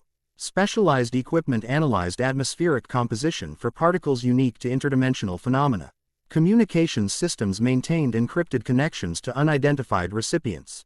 And at the center of this technological array stood a young woman whose appearance immediately commanded attention. She couldn't have been older than 25, with a delicate build that made her seem younger until one noticed the focused intensity in her amber eyes. Her hair, a striking silver with sub-TLE blue undertones, was cropped short for practicality rather than style. She wore utilitarian clothing augmented with technology of her own design, monitoring devices, communication systems, and analytical tools integrated seamlessly into what might otherwise have appeared as simple attire. Dimensional breach detected at coordinates 35.7 N, 139.4 E at 21:47 hours, she announced without looking up from her displays. Signature analysis confirms controlled transit rather than random incursion. Two entities with chakra patterns consistent with shinobi physiological baseline. Dimensional rift successfully stabilized post-transit, indicating advanced methodology beyond previous observations. Only after completing this clinical assessment did she finally turn to acknowledge their presence, her expression shifting from focused analysis to awkward social uncertainty. "Oh, you're here, with them." Her gaze flickered over Hinata and Tamari with rapid assessment before settling on Akiza with more pronounced interest. "Dr. Izinski, your research on neurological response to dimensional stimuli is impressively thorough despite working with limited equipment. Your paper on synaptic reorganiza following exposure to non-standard energy fields provided valuable baseline for my modified monitoring systems." The direct reference to obscure medical research Akiza had published 3 years earlier caught her off guard. "You've read my work, analyzed, expanded upon, and implemented practical applications," the young woman confirmed matter-of-factly. "Your theoretical framework guarding neural plasticity in response to extradimensional stimuli provided foundation for several breakthrough modifications to our detection systems." Naruto stepped forward with a small smile. "Dr. Akiza Izinski, meet Mei Kagami, technological specialist, dimensional physics prodigy, and the primary reason we've been able to establish independent monitoring systems outside official channels." Mei's posture shifted subtly at this introduction, professional confidence temporarily yielding to social discomfort. Functional introduction. Technically accurate, though, prodigy, implies inherent rather than developed capability, which mischaracterizes the systematic methodology behind my contributions. The precise, somewhat mechanical speech pattern registered to Akiza's medical training as potentially neurodivergent, brilliant cognitive processing with social communication differences. Her assessment was confirmed as May continued without the customary social niceties. The dimensional travelers exhibit remarkable physical stability post-transit, she observed, scanning Hinata and Tamari with analytical devices integrated into her eyewear. Cellular integrity maintained at 97% of theoretical baseline. Chakra networks fully functional despite interdimensional stress, and neurological patterns showing minimal dissonance. Their preparation protocols significantly exceed previous dimensional transit methodologies. Tamari's expression shifted between amusement and impatience at being discussed as research subjects rather than present individuals. Yes, we can hear you. And yes, we spent 3 years developing transit techniques specifically designed to maintain physiological integrity across dimensional barriers. Fascinating, May responded, entirely missing the subtle rebuke. Would you be willing to share your methodology? Particularly the chakra stabilization techniques that prevented cellular degradation during boundary traversal. Before Tamari could respond what would likely have been less than diplomatic directness, Hinata intervened with characteristic grace. We would be happy to discuss technical specifications after we've completed proper introductions and settled post-transit protocols, she suggested gently. Interdimensional travel, even when successful, requires certain adaptation periods for optimal functionality. Something in Hinata's calm diplomacy penetrated May's hyperfocused state. The younger woman blinked, seeming to suddenly recognize the social context she had overlooked. Oh, yes, appropriate sequencing. My apologies. She made a visible effort to shift from analytical to social engagement. Welcome to Safehouse Azalea. I'm May Kagami, Dimensional Technology Specialist. I've been working with Naruto-san for approximately 16 months on independent monitoring and countermeasure development. Your arrival represents significant advancement in our understanding of controlled dimensional transit possibilities. This more conventional introduction eased the momentary tension, allowing proper exchange of names and basic information as Naruto guided them deeper into the facility. What had appeared from outside as a standard apartment building revealed itself as a comprehensive research and tactical operations center disguised within ordinary architecture. We established this facility after identifying limitations in official monitoring systems, Naruto explained as they toured the complex. May's technology allowed us to detect dimensional fluctuations that Kurosawa's equipment misses, particularly lower frequency resonance patterns that precede major breaches. My algorithms identify precursor vibrations approximately 73 hours before conventional systems detect anomalies, May added, prophase. Sional pride evident in her normally reserved demeanor. The theoretical framework was adapted from Dr. Izinski's neurological research combined with quantum resonance principles from experimental physics. As they continued through the facility, Akiza observed the emerging group dynamics with clinical interest. Hinata moved with quiet grace that belied her obvious combat capabilities, her pearl-scent eyes continuously mapping their surroundings while maintaining polite attention to conversation. Tamari assessed everything from tactical perspective, mentally cataloging defensive capabilities and potential vulnerabilities. May oscillated between brilliant technical exposition and awkward social navigation, most comfortable when explaining systems she had designed. And at the center of this unlikely assembly, Naruto seamlessly bridged their diverse worlds, translating concepts between dimensional frameworks, anticipating social friction points before they developed, and gradually establishing collaborative foundation despite their disparate backgrounds. They eventually gathered in a conference area where May activated holographic displays showing new Domino City's dimensional stability map, areas of concern highlighted in graduated colors indicating severity of boundary thinning. The memorial circuit situation requires immediate attention, she began without preamble, highlighting tomorrow's tournament location. Shadow Dragons have installed 11 extraction devices positioned to create harmonically reinforcing energy collection.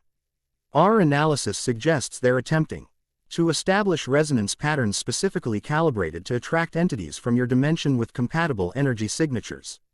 Tailed beasts, Naruto confirmed grimly. Living chakra concentrate, ions that would naturally respond to dimensional calls matching their frequency. Precisely, May agreed. Their technology has advanced significantly in recent months, particularly in frequency specificity. They're no longer randomly harvesting boundary energy, they're targeting particular dimensional coordinates with precision we hadn't previously observed.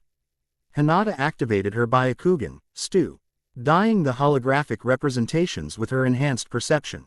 These extraction patterns are similar to forbidden summoning techniques from our world, designed to call specific entities across conventional boundaries through resonance matching. Which means someone with detailed knowledge of shinobi techniques is advising them, Tamari concluded darkly.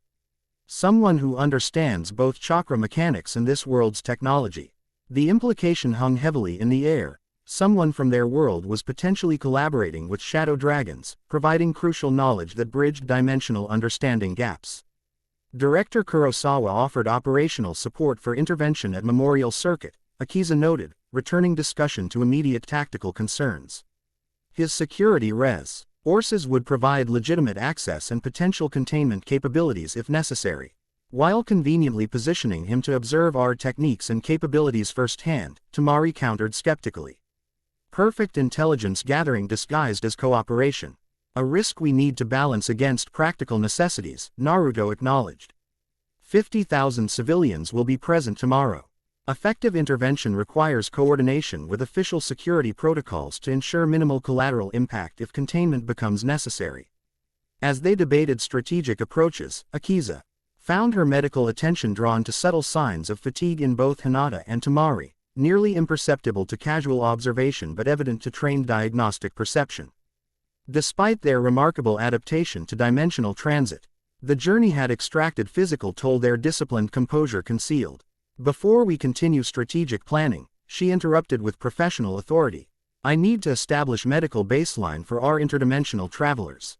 Regardless of successful transit, cellular stabilization requires monitoring and potential support during initial adaptation period. Her medical assertion, delivered with the same confidence she used when directing hospital staff, effectively paused tactical discussions. Even Tamari, whose independence was evident in every gesture, recognized the validity of health concerns overriding immediate planning. Dr. Izinski is correct, Hinata acknowledged graciously. Our transit protocols included post-arrival medical monitoring as essential component. The dimensional frequency differences between worlds require systematic adaptation support for optimal functionality. Naruto immediately recognized the legitimate medical necessity. May prepare the medical suite for full dimensional adaptation assessment. Dr. Izinski will need access to all monitoring systems and stabilization equipment. For the next hour, Akiza conducted thorough medical evaluation of both dimensional travelers, utilizing both conventional diagnostic equipment and specialized tools May had developed specifically for monitoring interdimensional physiological adaptation. The process revealed fascinating data about how chakra networks maintain structural integrity despite transitioning between different cosmic frequencies. Your cellular cohesion is remarkable, Akiza noted as she reviewed results. Conventional dimensional transit victims experience approximately 47% degradation in cellular boundary integrity. You're both maintaining over 95% stability despite significant frequency differential between dimensions. Chakra harmonization techniques, Hinata explained, watching the diagnostic displays with genuine interest. Why gradually shifting our internal energy frequency during transit rather than attempting to maintain original patterns, we achieved adaptability rather than resistance to dimensional change. Similar to how I'm teaching Drive Izinski to harmonize with her psychic energy rather than suppress it, Naruto observed from nearby, where he monitored the medical process with evident concern for his companions. The parallel wasn't lost on Akiza, whose scientific mind immediately recognized the conceptual consistency across seemingly different phenomena. Integration versus resistance is universal principle, she mused aloud. Applied across scales from cellular to dimensional. As medical assessment concluded with establishment of adaptation protocols, specialized nutrition, regulated rest periods, and energy harmonization exercises, the group reconvened to address tomorrow's operation with renewed focus. May had expanded her holographic displays to include detailed schematics of Memorial Circuit's infrastructure, highlighting Shadow Dragon equipment installations and potential intervention points. Their extraction devices are positioned to create reinforcing harmonic patterns when activated simultaneously, she explained, illuminating the network with pulsing light patterns. The resulting resonance field would create a dimensional weak point approximately 40 meters in diameter, RGE enough for substantial energy transfer between worlds. Or for something to come through, Naruto added grimly. Preventing activation as primary objective, Tamari stated, tactical assessment in her tone. Secondary containment plans necessary if prevention fails. Tertiary evacuation protocols if containment becomes impossible.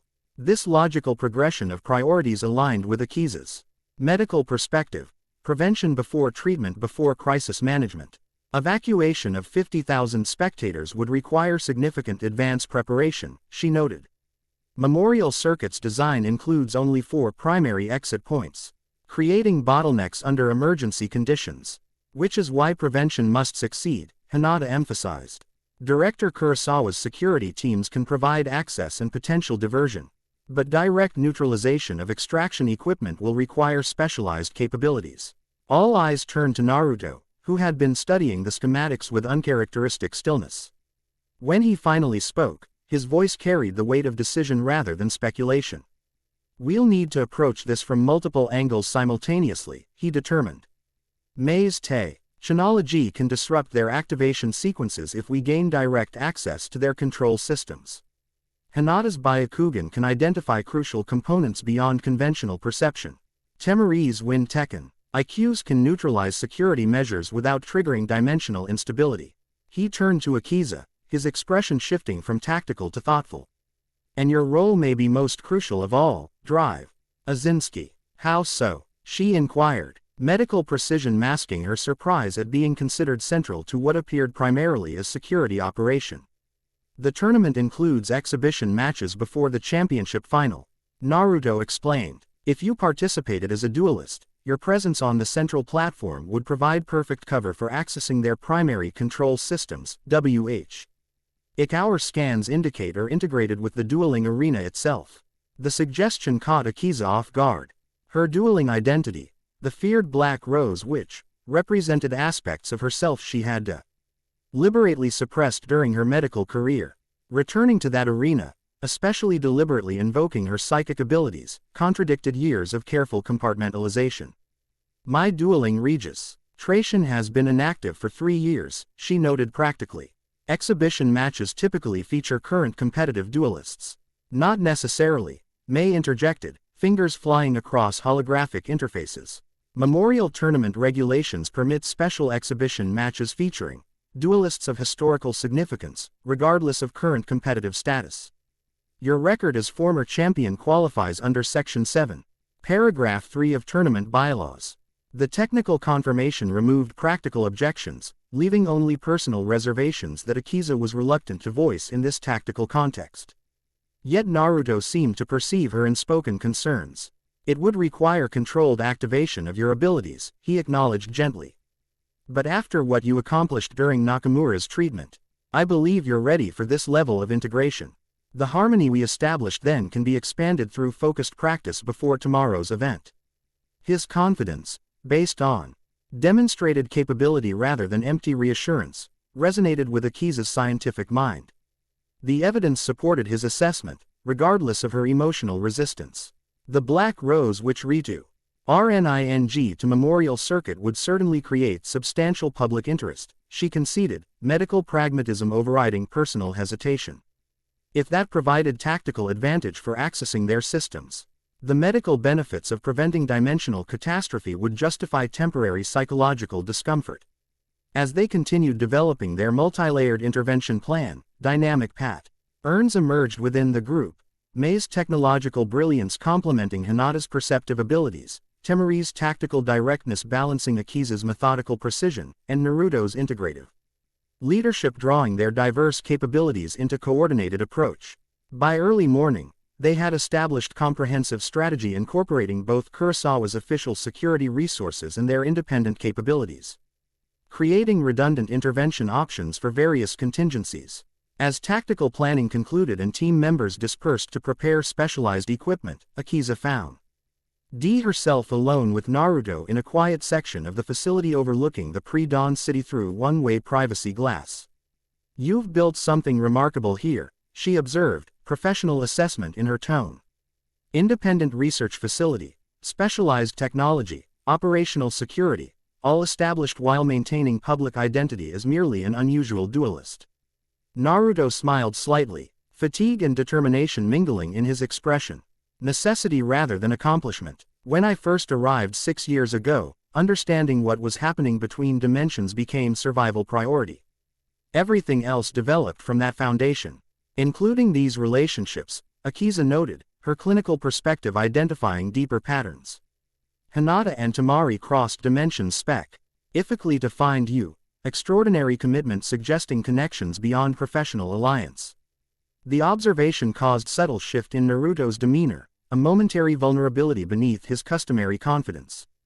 "They represent home," he acknowledged quietly. "When you're cut off from everything familiar, connections become essential." Something in his tone resonated with Akiza's own experience of isolation. Different circumstances but similar emotional landscape. Her psychic abilities had separated her from ordinary social bonds just as surely as dimensional transit had severed his. "Tomorrow's operation carries significant risks," she stated, medical directness addressing unspoken concerns. "Dimensional instability combined with deliberate breach attempts creates unprecedented variables. As your physician, I should note that your energy readings show signs of prolonged stress despite remarkable adaptation to this world." The professional observation carried personal undercue. They both recognized but neither directly acknowledged. Instead, Naruto responded with unexpected candor. 6 years trying to understand what happened, why I couldn't return home, how to prevent dimensional collapse." He gazed out at the city that had become his adopted home. "Now they're here, bringing confirmation that both worlds face the same accelerating crisis. Whatever happens tomorrow, the situation has fundamentally changed. For better or worse," Akiza noted, her scientific mind always considering multiple outcome scenarios.